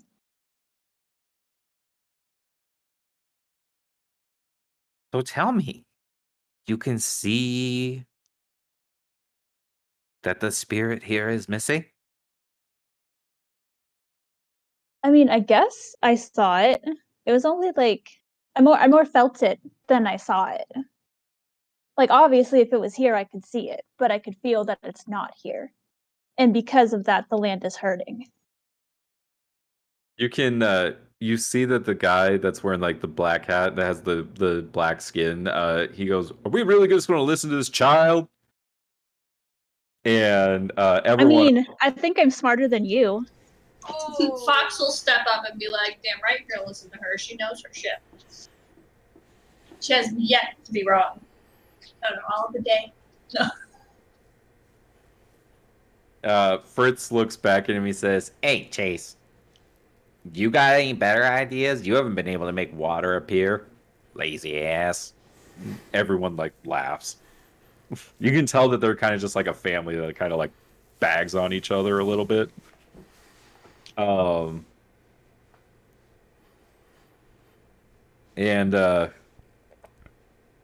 you see that BB addresses you, Alice, and says, "Where are you from that you know all these people touched by the nature spirit, all these druids?" I mean, I'm from pretty far away. Like I don't know the name of the forest. You hear as she just kind of like starts counting on her fingers and listing off forests around like Elmridge. She's like, "Well, you got the Elderwood, you got the Yellow Bear Woods, you got the Mossman Thicket, and you got the Blackwall Forest." One. She's gonna speak up at hearing Blackwall. Oh, you're from my neck of the woods. I'm from Heaven's Holler myself. Oh. I think that's where I lived before. Near there. Oh yeah, you from like one of the ranches nearby? What's the name of your ranch? The Langley? Oh. You see, like, as you say this, she gets this, like, really, like, she, like, puts her hands, like, over her mouth, like, and she's like, oh, I'm so sorry to hear about your loss. What do you mean? Well, I mean, the Langley family was massacred. No, Blythe said that he had a family back home. Lied. What do you mean? Alice, you said you came from your family looking for Blythe because you needed back on the ranch, I right? didn't say I came from my family. I said I came from the forest. But you were looking for your brother. I followed him. So you were going to go back to the ranch, right? No. Blythe didn't go back to the ranch, so I didn't go back to the ranch.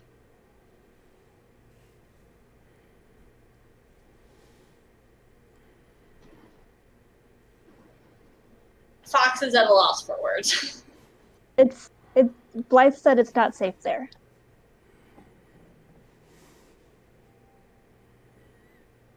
Like Alice is like turned, like has her back towards BB and is like looking up at Fox, and like Fox, like you catch BB's. Oh, she's not even looking at Fox. She's kind of looking to the side of her, not meeting her eyes. And Fox, like you look over at BB, and she makes this like motion of like a noose, and like dead. Yeah, can Roger speak up? Like she's like kind of miming that somebody's hanging. You know what I mean? Oh yeah, and Fox's eyes will kind of go wide, and she'll like compose herself real quick and just kind of stand there silently. Roger will speak up and say, "Well, it's clear that they're all dead." Well, about the water situation, though. Do you know who killed them? Oh, sorry. I read the room wrong. You mentioned something about a spirit, right? No, Alice is going to answer Rebecca's question. Oh, God. Roger and Rebecca are the worst people to bring to a conversation. I don't know who they were. I saw one man. But can you remind me what he looked like, Nick? I didn't take notes on that. Yeah, he had a big, like, huge, like, grinning, like, smile on his face, like, with these, like, dimples. And he had the two, like, matching guns and things like that. Was that does that appearance seem similar to the guy that killed... the Black Rider? Not the Black Rider. Not the Black Rider, No. right? No. He had this really creepy smile. And two guns. And there was a bunch of them. They came in after Papa and Blythe came back. And I heard, my Papa yelling for Blythe to go inside. But I didn't see him come inside. And then Mama went outside and she got shot and she died. And then Blythe took me away, and they were chasing us and they shot at us and we didn't go back. I'm sorry to hear. And Fox just has her hand like up to her mouth, as like she's trying to hold back tears, hearing this 10-year-old replay the story of her life.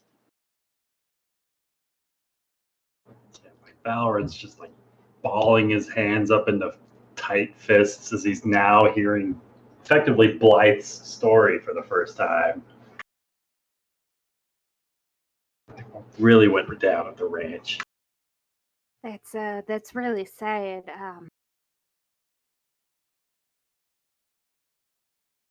Sorry, had to experience that, but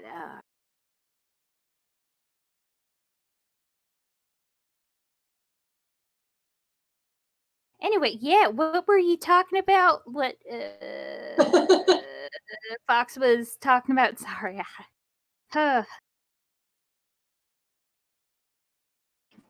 The water. Yeah, no, that was gonna bring up the water.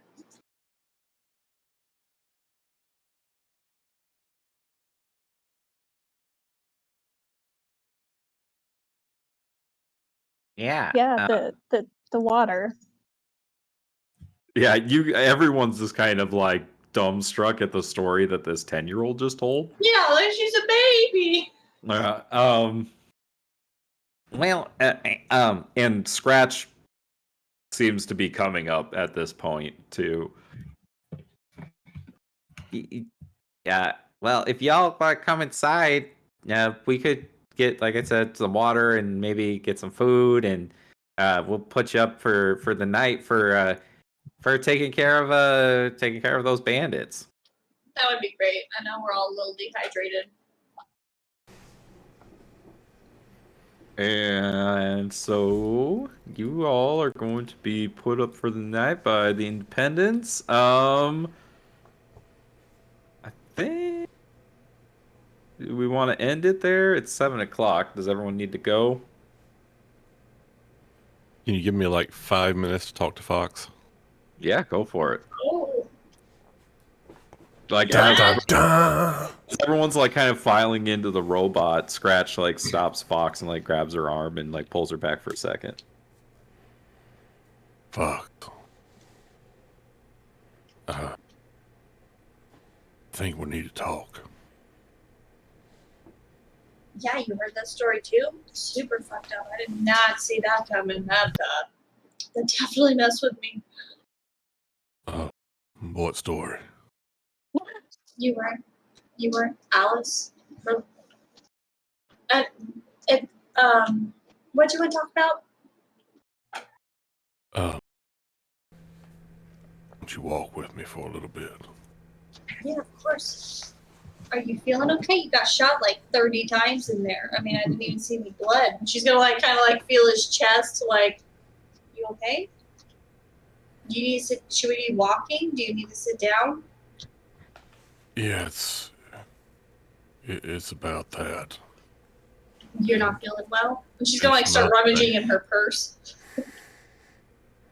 No, actually, I'm feeling just fine. How? I don't really know how to tell you this. I hadn't intended to tell anyone, but then that damn Roger followed me last night, and well, it's just a matter of time until he tells somebody. So I thought I should tell you first. Tell me what.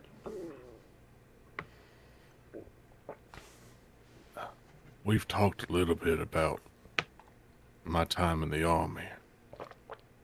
Yeah, it's not really something you like to bring up, so I try not to, challenge you for information. Well, seeing these folks here, I think it's kind of important that you know. See, I've told you about Oliver, haven't I? He was your friend. Yeah, your best friend. Yeah. Well, I mean, back when we were in Carnath, he was, well, I guess he'd be kind of a typical Carnath citizen. He wanted to join up and fight. Fighting's what Carnath's famous for. Fighting's what we do. And he wanted to protect the kingdom from the Federation. That's all he could think about. He dreamed of being a soldier for Carnath. He thought that was his calling, doing what he was supposed to do. I really couldn't care, but I knew if somebody didn't watch out for Oliver, he'd get himself killed, so I always stuck with him. And he always got carried away. Well, when we were finally old enough, he convinced me to sign up with him. And we went to boot camp. After boot camp, they split us up. I was in one platoon, he was in another. Hard to keep an eye on him like that. I did what I was told to do, did my job, and just wanted to get out of there, but kept hoping Oliver would see that, well, this fighting and this war just didn't make any difference. But that ain't what happened. See, Oliver was always talking about the glories of Karnath and how House Deneth was going to make the world a better place. And that was before we joined up. After we joined, well, he'd volunteer for any chance to try and impress the brass. I think it was that eagerness that caught their attention. And they'd give him the shit jobs at first, I think just to see if he'd actually do it. But he would. And it could have been digging latrines or peeling potatoes, scouting enemy encampments in the dead of winter. Didn't matter to him. He kept signing up for them. And this one fella, Sharon Deneth, somebody high up in the ranks of House Deneth, I guess he noticed Oliver. See, he ran this group called the Seekers. And the Seekers, well, honestly, they were just a front. Just a name for the army version of what they really were, which is more like a cult. And that cult was called the Emerald Claw. See, sure, and these Seekers, he'd give them special assignments. Particularly, they'd send us out, take care of hotbeds of resistance. And well, he really liked Oliver and Oliver's passion. He got Oliver assigned to one of those Seeker platoons. And well, once Oliver was there, he got me assigned too. And I was happy for it. I could finally keep an eye on him, not have to worry about him so much. But it was getting towards the end of the war. And we just kept getting all these assignments. We're always out on some kind of mission. And most of the time it was looking for some sort of Federation agent. I mean, we all knew there were Federation agents trying to sabotage the war effort, and well, a lot of towns and villages we liberated didn't really welcome us with open arms. And Oliver just couldn't understand that. So when we got sent out to go track down and eliminate these agents, well, sometimes he'd get carried away. But you have to understand, we had friends and buddies, people we'd fought beside. They were getting killed. I mean, there weren't any big battles anymore. But it'd still be one here, squad there. I mean, it seemed like every day somebody we knew was dying. It put us all on edge. Made it easy to see the enemy anywhere you looked. I ain't gonna get into what we did when our commanders found evidence of people working against the kingdom. Not things I'm proud of, and I look back now and I know that a lot of that evidence was really just hunches or fears. By the time the peace had been negotiated, Oliver and I had done enough for House Deneth and Sharon Deneth to see us as useful. So after the war, we were invited to join the real Seekers. Well, Oliver was ecstatic. He thought he was finally going to get to make a difference. Get to be part of something that was going to make House Deneth take it to its rightful place at the head of Karnath and at the head of the kingdom. I didn't really believe in what they kept talking about, but Oliver was my oldest friend, and I wasn't going to let him go it alone. I know now that Sheeran was just using us all for his own goals. I know now that the Seekers were really just the Emerald Claw. I know now that he used people like Oliver, people who believed in the kingdom, believed in what they stood for, and he turned them into weapons for his own purpose. Now, I ain't innocent. I did some awful things. But when I got the chance, I finally got out of there. I didn't get the chance, though, until Oliver was dead. And, well, when Oliver died, he died on a mission. I was with him. We had been sent to this village. It was an elf village. I don't know what they'd done, I didn't ask. But,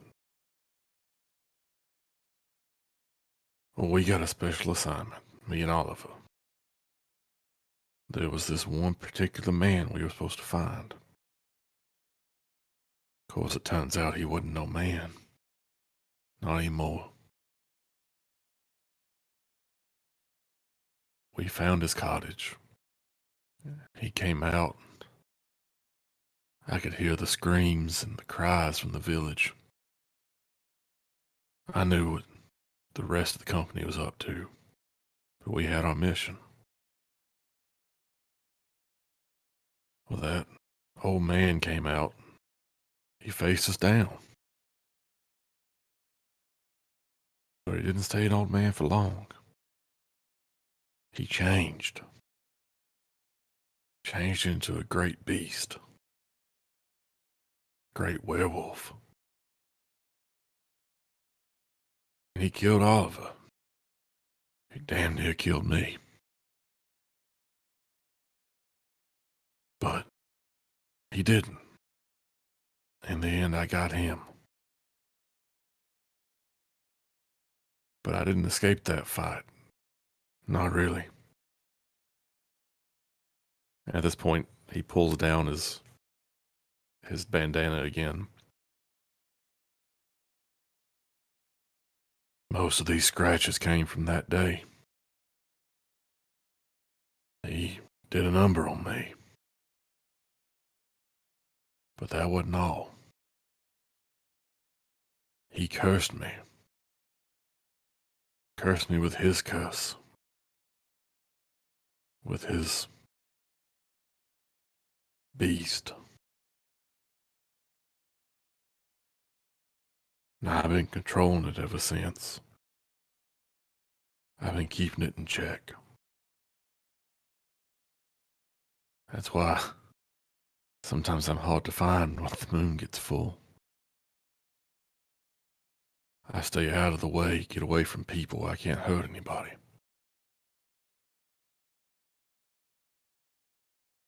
And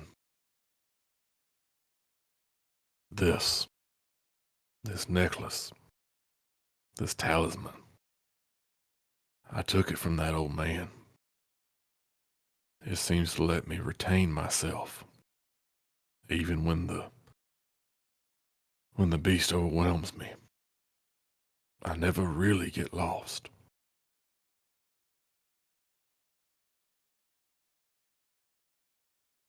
What I needed to tell you is that I'm cursed. I'm a werewolf. And even though I don't know that I'll ever tell you all the things that I did during the war, I need you to know that these people, the ones we just found here, they're as bad as it gets. And at one point I was one of them.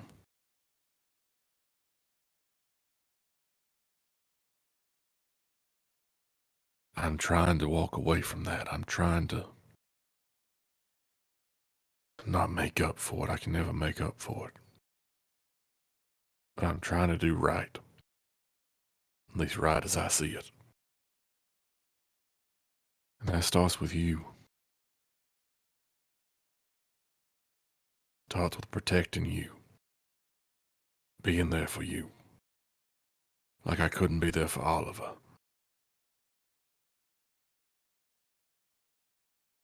So before you hear it from Roger or Valorant or somebody else,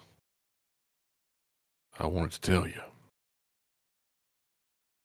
That's why I did what I did to Jinx. I didn't want you to see what I might turn into.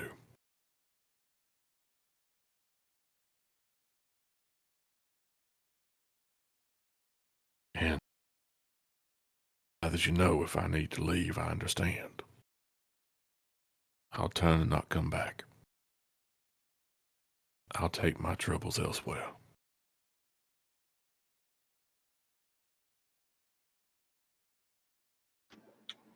You can see as you're telling the story, Fox kind of standing with her posture pretty relaxed, and as you get deeper and deeper into the story, she's standing with her arms kind of crossed. And then there's a bit of more concerned look on her face.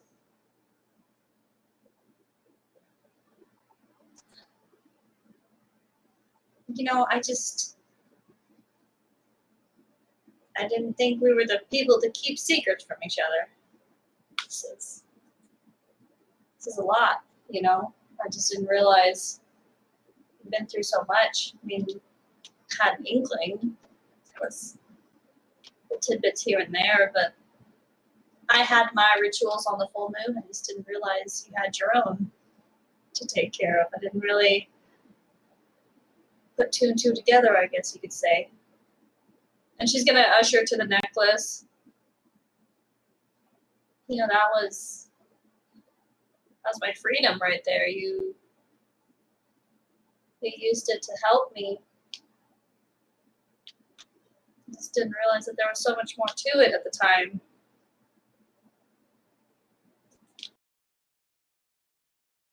I guess it's really...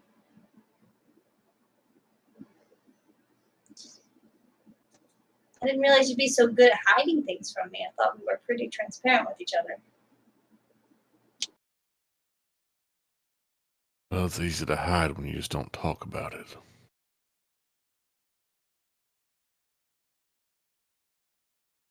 I've never lied to you. I just haven't always answered the questions you really wanted to ask.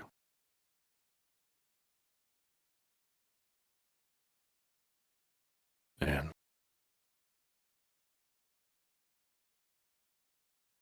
I don't know what it was. When I met you, well, I guess I didn't feel like I deserved to get out from under this curse. I knew that necklace had the ability to purge a curse. I just knew I didn't deserve it. And then I met you and found someone who did.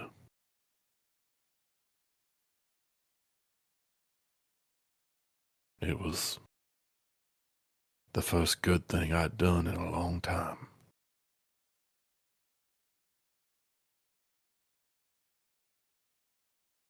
You helped me do the good things.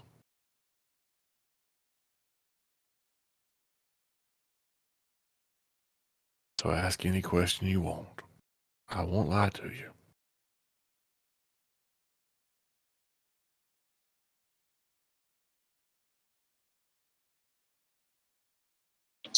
Sorry, Charles burped really loud. Couldn't respond.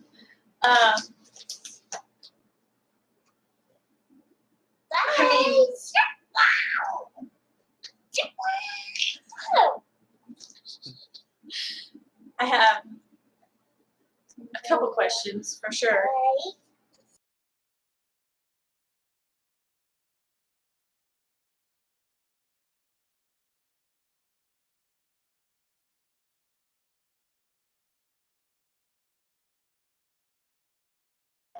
Sorry, I'm trying to distract Charles. You're right. I definitely have a couple questions.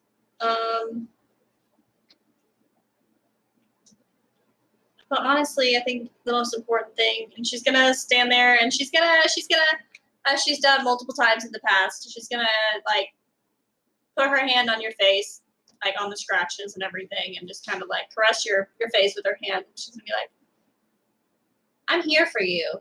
I've always been here for you. I told you that from the beginning. You know, we both lost someone important to us, and the other person I lean on. I'm sorry you couldn't bring it in yourself to trust me with this information sooner. Sorry, Roger found out before me. But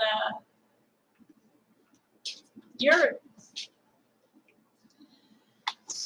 worth saving. You know, I mean, this doesn't define who you are, and we all have a past, and we can work through it. And you know, I owe it to you to help you get through this. You had the ability to take it away from yourself, and you didn't. So you used that on me. Definitely didn't deserve that kindness from you. So just know I'm here with you till the end, and we'll get through this together. But maybe next time, say something a little bit sooner would be a little bit helpful.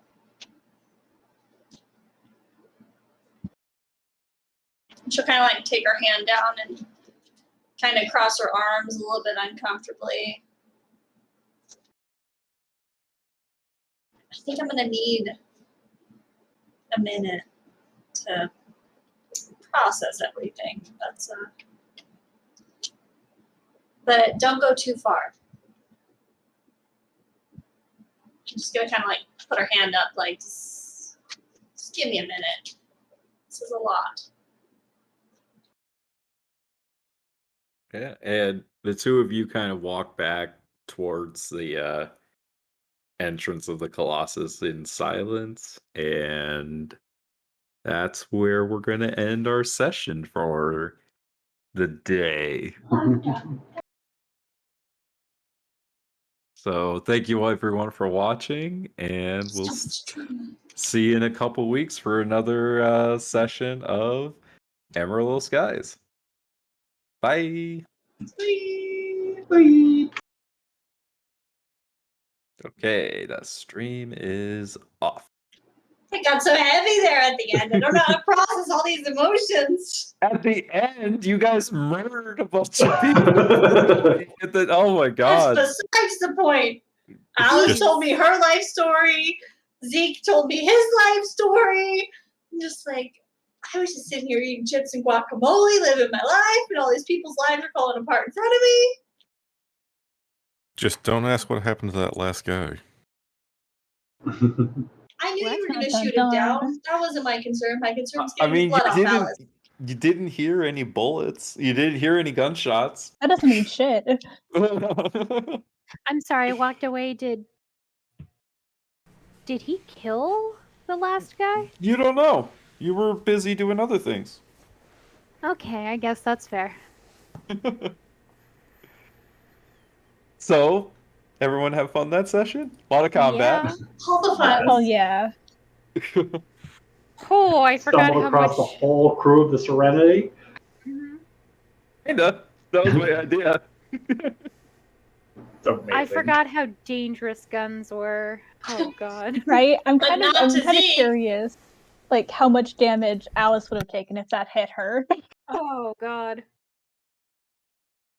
More than I care to actually do to a child. Or if she would have just like outright died. Ooh. Then we would have had to find a cousin, then an uncle. Shit, might as well hire on the guy that killed her, the rest of her family.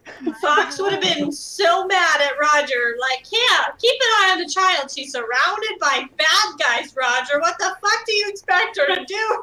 No. Fox is clearly stronger Wait. than Roger. Honestly, is she surrounded by bad guys when we're traveling or in the fight? I'm not. Hmm? I'm just not sure which time she's surrounded by bad guys. The bad guys in the tavern. Okay, It's a- okay, those bad guys. I like my bad guys. they don't murder Alice. That's true. We don't murder Alice.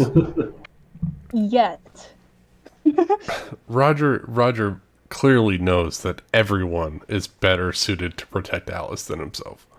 Except when you're in the middle of combat and you're like, yeah, watch the child. I think that Fox is stronger than Roger. It was very Roger. clear in that combat that he did nothing. I did nothing. You hurt people. I didn't do What? But anything. you gave the appearance of doing something by returning with a severed head. Quite But true. hey, you I hit didn't someone get with shot. magic missiles once. Robert? That's all I did. Robert didn't get hurt. Yeah, half the an A+. party didn't even take any damage. I took half the party's damage in one hit. Is Roger a werewolf now too? Roger, you're all making me feel bad about Roger now. No, I love Roger. To be fair, Roger kept the bad guy on the run. Yeah. You kept the bad guy from getting away. Colonel Not like- Andrews was so threatened by Roger, that he fucking mind controlled him. Oh yeah. And then he was only mind controlled for a round, and the guy wasted his turn. Like, you did good. Yeah, he and then he freaking drank the potion. he drank the Kool-Aid. He drank the cold Kool-Aid. What makes me feel the worst is that I could have just knocked him unconscious and then we could have interrogated him, but I could do nothing. I mean, Alice would have killed him then.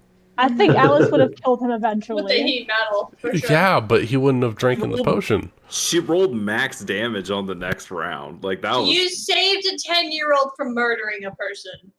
Could not do more good than You that. don't know if she's killed anybody. Alice did all the damage there. I just want to point out that she's I didn't do the most anything. damage to that man. Wow. Yeah, heat That metal wasn't Alice, just with her armor spell. is just brutal. I wish I had Nick's dice rolls for monks, because my monk has not proven to be anything. You guys should definitely watch the animated spell book on heat metal.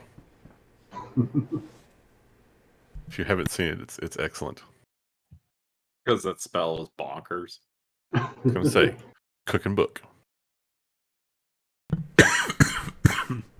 I mean, yeah, she literally, because that guy's armor, like he was not getting out of it. So like, yeah, as long as she had concentration on that spell, that guy was shit out of luck. Is that why he took that weird potion and he's dead?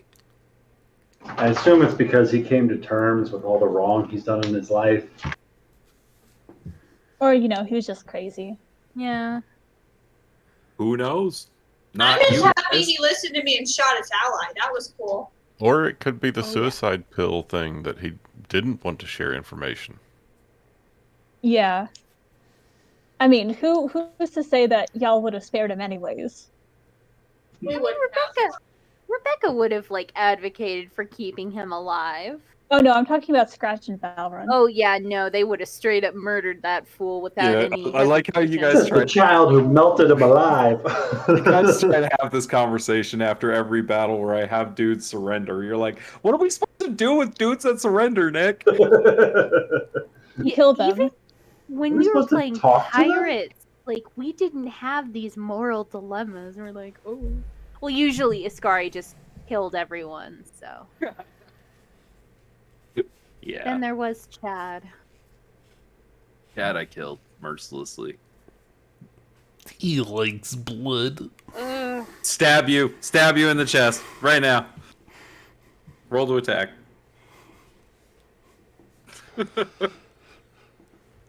Did Rachel and Amanda, I wanted to know, were you guys actually scared of that guy? He freaked me freaking out. creepy. Mm-hmm. Oh I yeah. was creeped For out by sure. him. Alice wasn't even there. I was like, this guy's got some fucking issues. I was like, how the fuck can I talk my way out of this? This guy's psycho. I Like- 100% believed that drink that he was trying to give them was laced with something. No, Oh, for sure. yeah. For sure. I mean, it's like if if you had like actually like taken like a whole shot of it instead of just like the sip, like you would have gotten the poison condition, but like, or if you had failed that Constitution save and thrown up, because it's like literally poison, pretty much. Yeah, he freaked me out, and I was just trying to figure out a way out of it without, like, I don't know, letting him know we were trying to get out of it. And so I was like, how can I fuck with this guy without getting myself murdered, without getting Rebecca murdered, without letting him know we're on to him? Like, this guy is unhinged. He freaked me out Legit. hardcore. I did not get that impression. I was really just in there for the conversation of this guy. I did not get your hints. So, okay, ironically, I did a card drawing, and I got the Seven of Swords, which, like, basically says that there's, like, something happening behind the scenes, like, thievery, badness. Like, this guy is just fucking bad news, but I'm just like, oh, man. This guy. When I had you guys do those persuasion checks, like, I rolled a insight check for him, and I got a natural 20. Of course you did. Oh, He was like, he knew you guys were up to something, he just wasn't sure what it was, so he was gonna try to, like, scare you and, like, get it out of you, and, like, fucking Scratch came in, guns blazing, and put an end to that. Stay, Scratch, you always have my back. I'm there for you, Fox. I know, you're my buddy. I laughed because I brought Rebecca, and she's like one of the strongest people in the party. I was like, Fox just has to have someone strong beside her, and she's fine. No.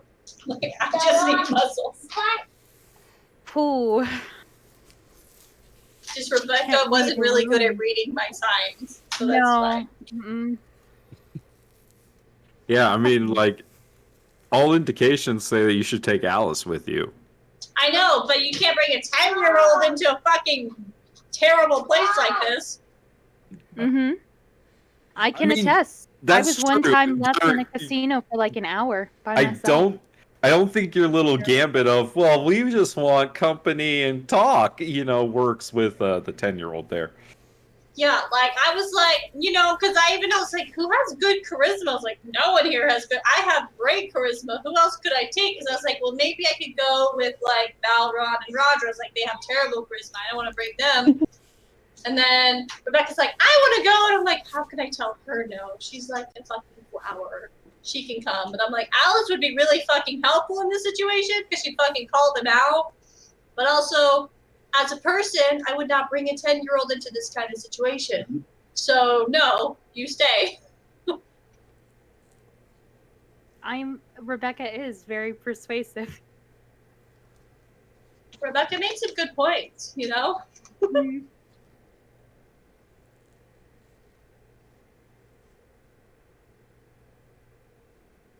I did like the character. I love that character. Crazy, unhinged. The idea was that he was unhinged, yeah. Like, oh, I got that. Like the guy was like starting to get dehydrated, the sun was getting to him, like he's just kind of going nuts. I wasn't expecting him to be a warlock. Like, I was not either. And then when he summoned his sword, I was like, oh, fuck, this guy's serious. Yeah, I did not expect that. Summon a sword, hellish rebuke. Mm-hmm. I think it's funny that he thought he was threatened by Roger. Roger's a big man. Roger, especially when you get up close. I mean, he only hurt people in his backstory. It was, well, the problem was Rebecca shooting him because he was at 5 HP. Oh, damn it. And, like, he was getting roasted by the fucking heat metal and everything. So, like, yeah, that was his last-ditch effort to, like, I need something. Help me. I'm telling you right Alice now, would have officially wouldn't have had hit something him. on her kill count. I am still rolling very poorly for Roger. I mean, eventually you'll get out of the slump. Just means Roger's heart isn't in those roles yet. Gotta find out what he's in the story for. What makes him go Super Saiyan? The thought of his dead lover. Right? Well, he did call Fox Susan. Wait, what? When was that? Yeah. He yelled. Anyone else hear that? I Yelled. totally missed that. What? No. And then darted out of the bar to go help Rebecca. I looked at Fox and I said, Susan, take care of the child, and I ran outside. I completely missed that. I just know you left Alice in my care. Okay, good. So now she's like, who the fuck is Susan? No, she knew who Susan was, but like... I'm rolling so cold for now Roger's you're attacks. hallucinating on your dead lover, and you're leaving her in... No, he's just hanging him around Rebecca for too long. He's just mixing up names. I mean, if it helps, fucking Ben missed a decent amount of attacks too. It Rocco. helps when you're immune to all their fucking damage. Yeah. Sure. The only reason I hit was because they were magic missile, and they have to hit. The only thing I rolled high on was that one perception check to see the scout. Other than that, I've rolled below 10 on everything. Well, what about sneaking into town? I mean, that was a good roll, right? That's because the scout went inside. Yeah, exactly. damn it. Yeah, no, I've rolled all my dice, and I had the natural 20 on someone that was already dead. Other than that, it's been shit. I mean, to be fair, I have not rolled very well either, so it's all good. It's just sometimes the dice are not in our favor. That's okay. Well, are you rolling the same dice for Roger that you roll for Agrimar? No, these were my new dice that were actually rolling hot before we played, and then they got cold as soon as the session started. Well, you used up all their good juju before the game. Yeah, I don't know. It's one of those things. I just rolled a 2 and a 4. It's been consistent. No matter all my hot dice that I roll for everyone else are cold for Roger. I don't know what to do. So then you find all of your cold dice and you roll them for Roger, and they'll be hot. Reverse psychology. Where's your Arizona die? All right, where is my Arizona D20? Hold on, I'm gonna roll it right now. Also, none of these rolls count because you're not actually swinging at anything. How could you not be rolling your Arizona die for a Western campaign? All right, Arizona die. Here we go. Yeah, wasn't your God Arizona damn it, 2. die? Oh god. Now, are these magnetic dice, and do you have mountains on your table?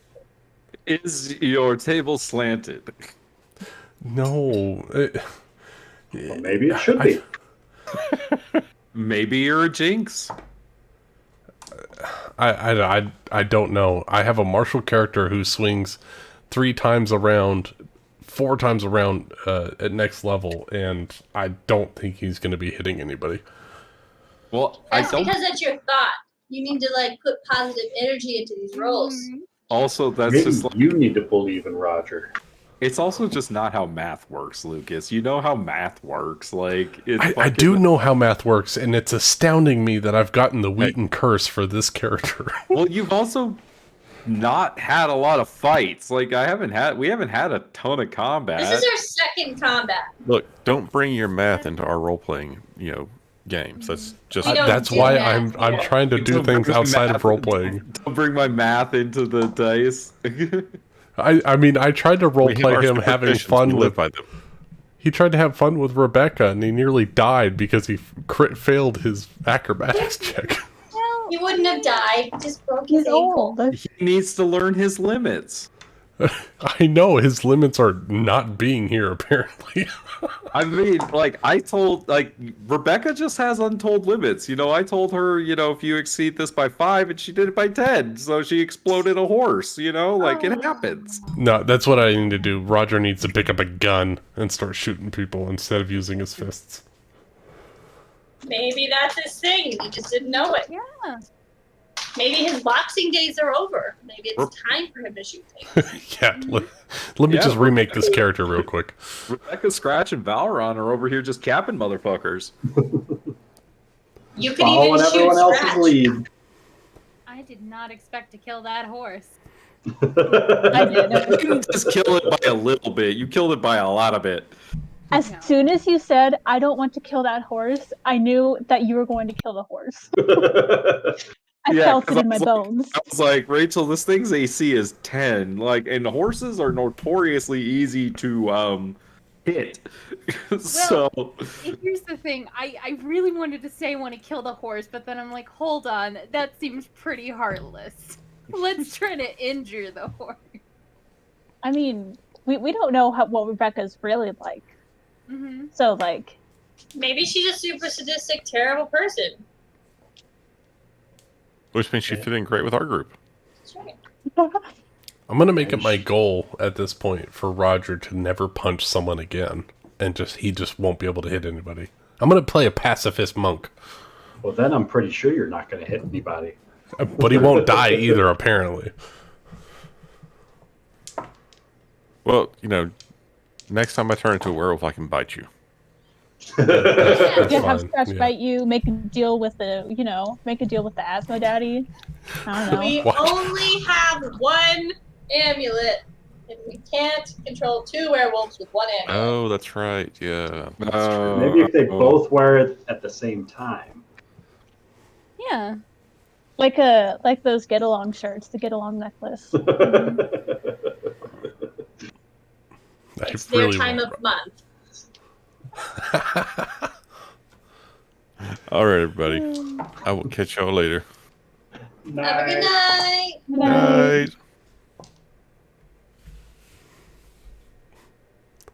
I really want Roger to do well.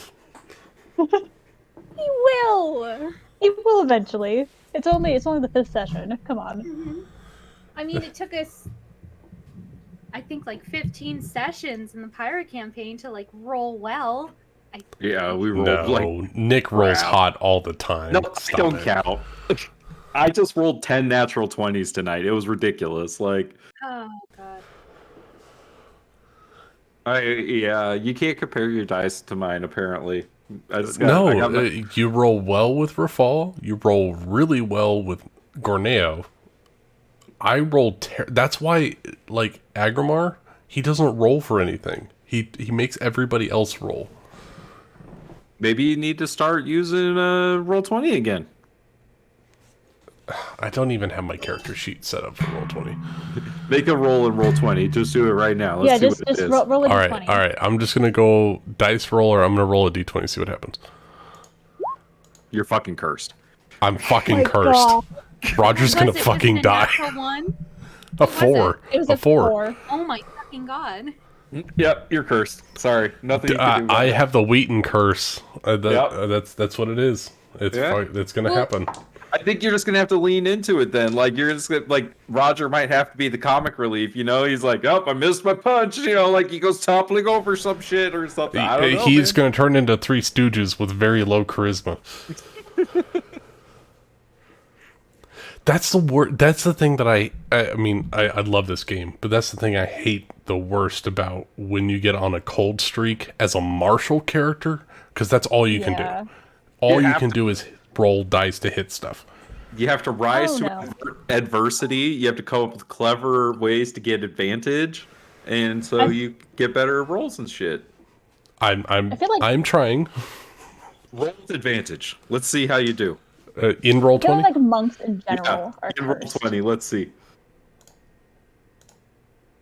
3 and a 15. You just have to get fucking advantage. Oh my god. Oh my god. Let's start there. That's how you solve your curse. Okay. Who else is the melee character in our group? That's your problem right there. Okay, exactly. I have no way of getting advantage on That's anything. why I said you have to get creative. You can't do it from flanking. You're going to have to get it from other things. I mean, I built the wrong character for this group. No. I mean, feasibly, we could all be melee characters. We just choose not to be. Yeah, that's true. Like, if Alice shapeshifts, she could be your melee buddy. Be a fucking Yeah, and she has spells like Flame Blade, she has Air Blade. Like, if someone gets close enough, yeah, she'll fight melee. Well, I'm going to go get some dinner and go to the bathroom because I have been holding it this entire session. Good session, Nick. Yeah, did you guys have fun? It felt a little Yes. slower than the last one. Just because of the combat, I guess. Well, no, we get a lot of RP in there. We get some combat. It's great. We got some tomfoolery with Scratch biffing it on the bar. Yeah, that's true. I did not realize he was immune to shit. I thought it was resistance. I think you might need to rework him as a character because that's a little OP. Well, I think I might have it be resistance to those things instead of immunity. Like, I figured I'd give it to him for this fight because, like, it was cool and it was his his past, thing. yeah. Yeah, but like, I did not realize it was damage immunity. For some reason in my brain, it was damage resistance. No, they're immune to anything but magic and silver. I mean, I'm kind of fine with it being how it is and just like counting more things as magic might be the better angle to go with it. Like, yeah, like guns don't do much against Scratch, you know, but if somebody hits him with actual magic, he's, you know, just a man. Or you can even work it in that like some folks are superstitious, so they're going to carry silver bullets with them. Yeah, or like, like Alice could smoke Scratch. Mm-hmm. Well, I mean, she already thinks there's something iffy about him. Yeah, like because like Alice between Moonbeam would fuck Scratch's day up. Yeah, if she ever like had Moonbeam prepared, and like he got on her bad side, oh yeah. So like yeah, it's interesting. Like I think maybe what I should do is maybe give him some vulnerabilities. Like so that like it's like if you do get hit with this shit, it's gonna suck. Or maybe I just I don't know. I'll have to think about it because I don't want to like take it away from him. Because it's cool. What does he have any negatives to being immune to all non-magical damage? Because there's whole classes that are built around resistant to non-magical damage.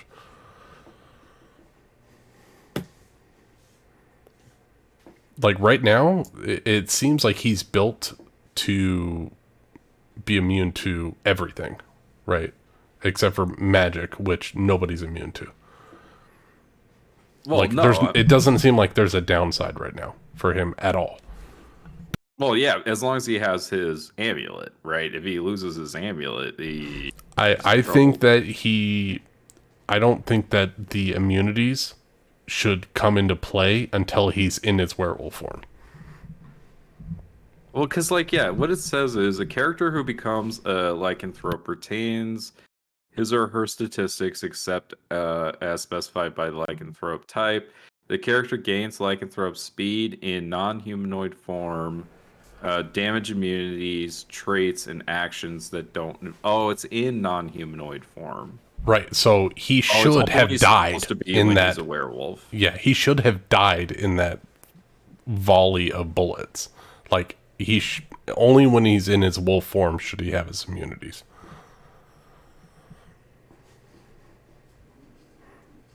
Yeah, I think you're right. I think I messed that up. I think it's fine for thematically this time, but I think going forward, only on when he transforms, he should have those immunities. Yeah. Otherwise, like, he's literally a walking tank in a Western campaign. Like, he's a juggernaut. He will not die. Like, if he really would have taken that amount of damage, Roger wouldn't have ran out of that tavern.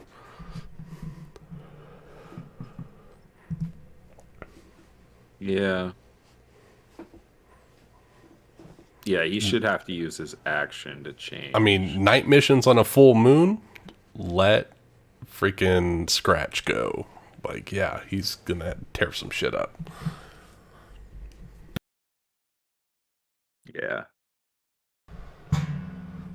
I would say that at a downside in his human form is that he's vulnerable to silver. But otherwise, I think he should act like a normal human for anything else in his normal form.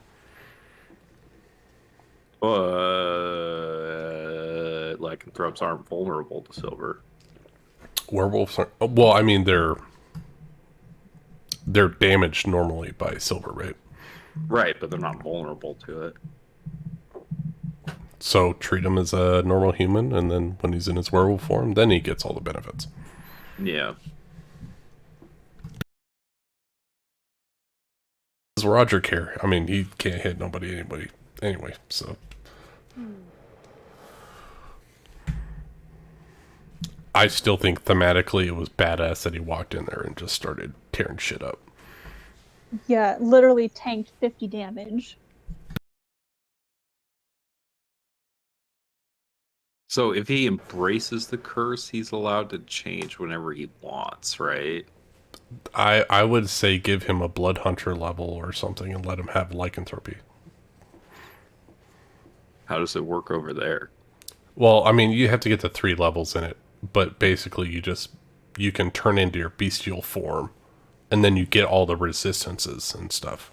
When I mean, that's just what the curse of lycanthropy does. But you have to you have to embrace the curse to be able to change, not during the full moon. Yeah, exactly.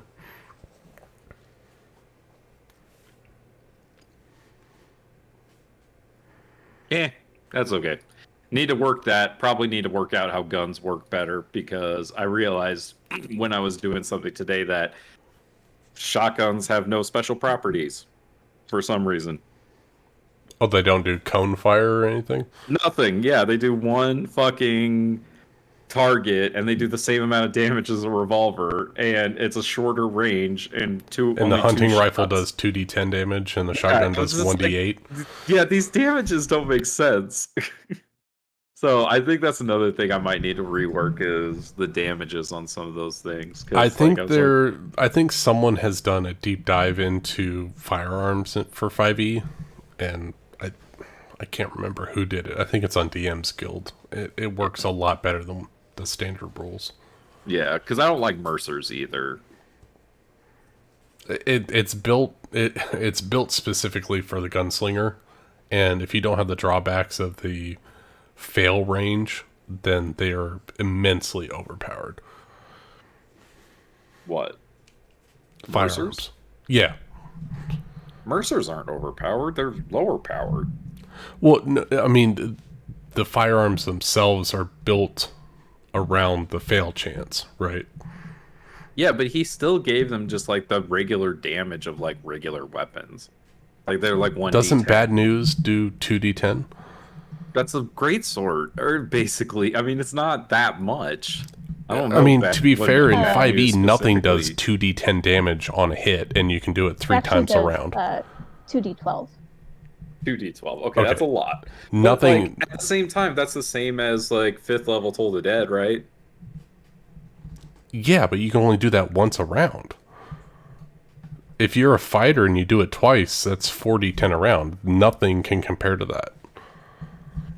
Can he shoot Bad News twice in one round? I think you can build to do it, yeah. But you can't, right? Like, if you're a gunslinger, you can bonus action reload, yeah. Firearms... it cost him a grit to do it, right? I think so. Yeah. You have to spend a resource to do it, but...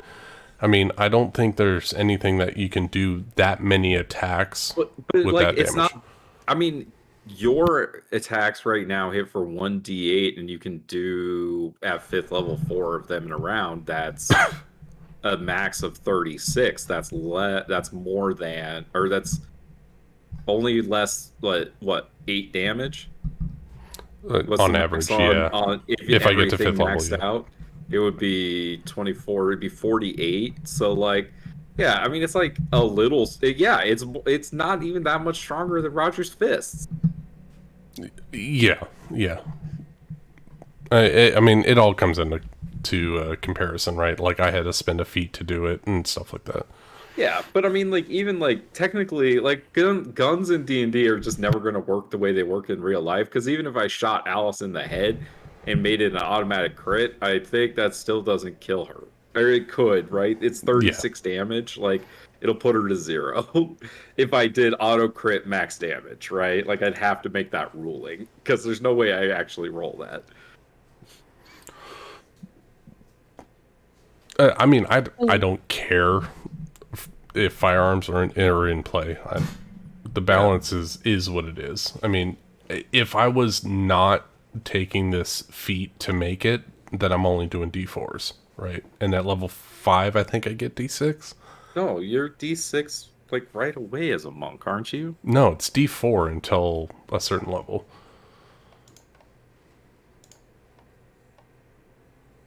Like what we had talked about, if something changes, he goes down to a D4.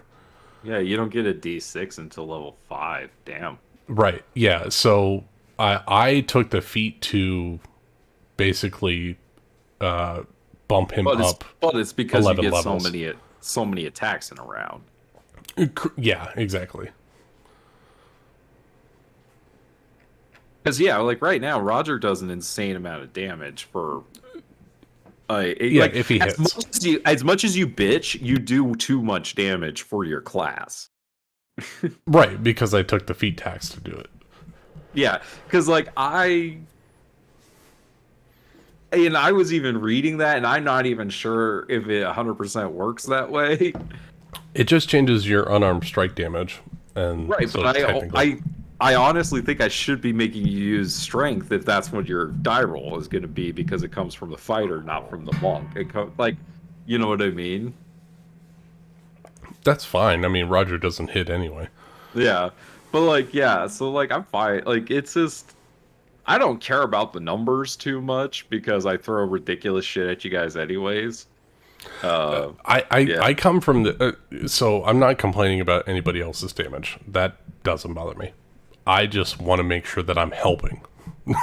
You know, Yeah, at the end of the day, I want to make sure I'm helping in the fights. I'm essentially letting you do the equivalent of an 11th level monk's damage. I mean, if a fighter had the same thing, he would be doing the same amount of damage. He just doesn't get the bonus action attack, I don't think. Well, he doesn't get flurry of blows, bro. Yeah. Because, you could do 4 attacks in a round at level 5, and if you have a D8, you're an 11th level monk. Yeah. I see that. I fully expect with my rolls that it's not gonna matter. Yeah, that doesn't change the math, though, dude. Your attitude about it doesn't change the math. Your character's overpowered. Just because you roll crap doesn't mean, your character's not overpowered, you know? Yeah. Yeah.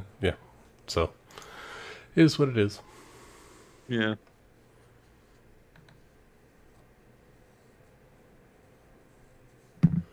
Yeah. Anyways, I think that with the changes that we're going to make, it'll work out well. And I think that, because, you guys going and trying to find the spirit, that's going to lead to your changes. And hopefully that should solve your range problem at least. Oh, yeah, that'll solve the range problem. Damage will go down a little bit. Yeah. Since everyone is using guns, I'm fine if you want to keep that D8 of damage and not take mobility. Because you already have 40 feet of movement, so mobility would give you 50. That's kind of ridiculous. So it was more for Roger not getting hit for opportunity attacks. Yeah. But he's not that type of fighter. Yeah, it's up to you how you want to do it. I think I'm fine with the D8 personally, just because everyone else is using guns. But it's totally up to you. So my thought on that is that he would use, if the feat were to work with the arms, that he would stay with the D8 until level 8, and then he would switch to blind fighting, which just lets him hit invisible creatures, so it stays the same. You're not allowed to switch it. Why would you be allowed to switch it? No, the feat allows you to switch at whenever you get a stat increase, you can change the fighting style. Does it really? What's the name of the feat again? It's oh my god, I went and found it in Tasha's and read it. It's fighting initiate. That's what it is. And I think part of Tosh's is if you have a fighting style, you can change it when you get a stat increase. Right, but you don't have a fighting style. Well, with the feat, I get a fighting style. So, fighting initiate lets me pick a fighter's fighting style. Oh, okay. So I see that. Yeah, so he has the unarmed fighting style. So at Yeah. 8, he would go to blind fighting and stay at a D8. You mean at 11? Right, 11. Yeah, but Yeah. I would switch. I would switch it at 8, just to be fair. But I mean, it doesn't really matter. I don't care about the damage. It was just about being on par with guns in the West. Yeah. I mean, the only thing that I think I might say it wouldn't apply for is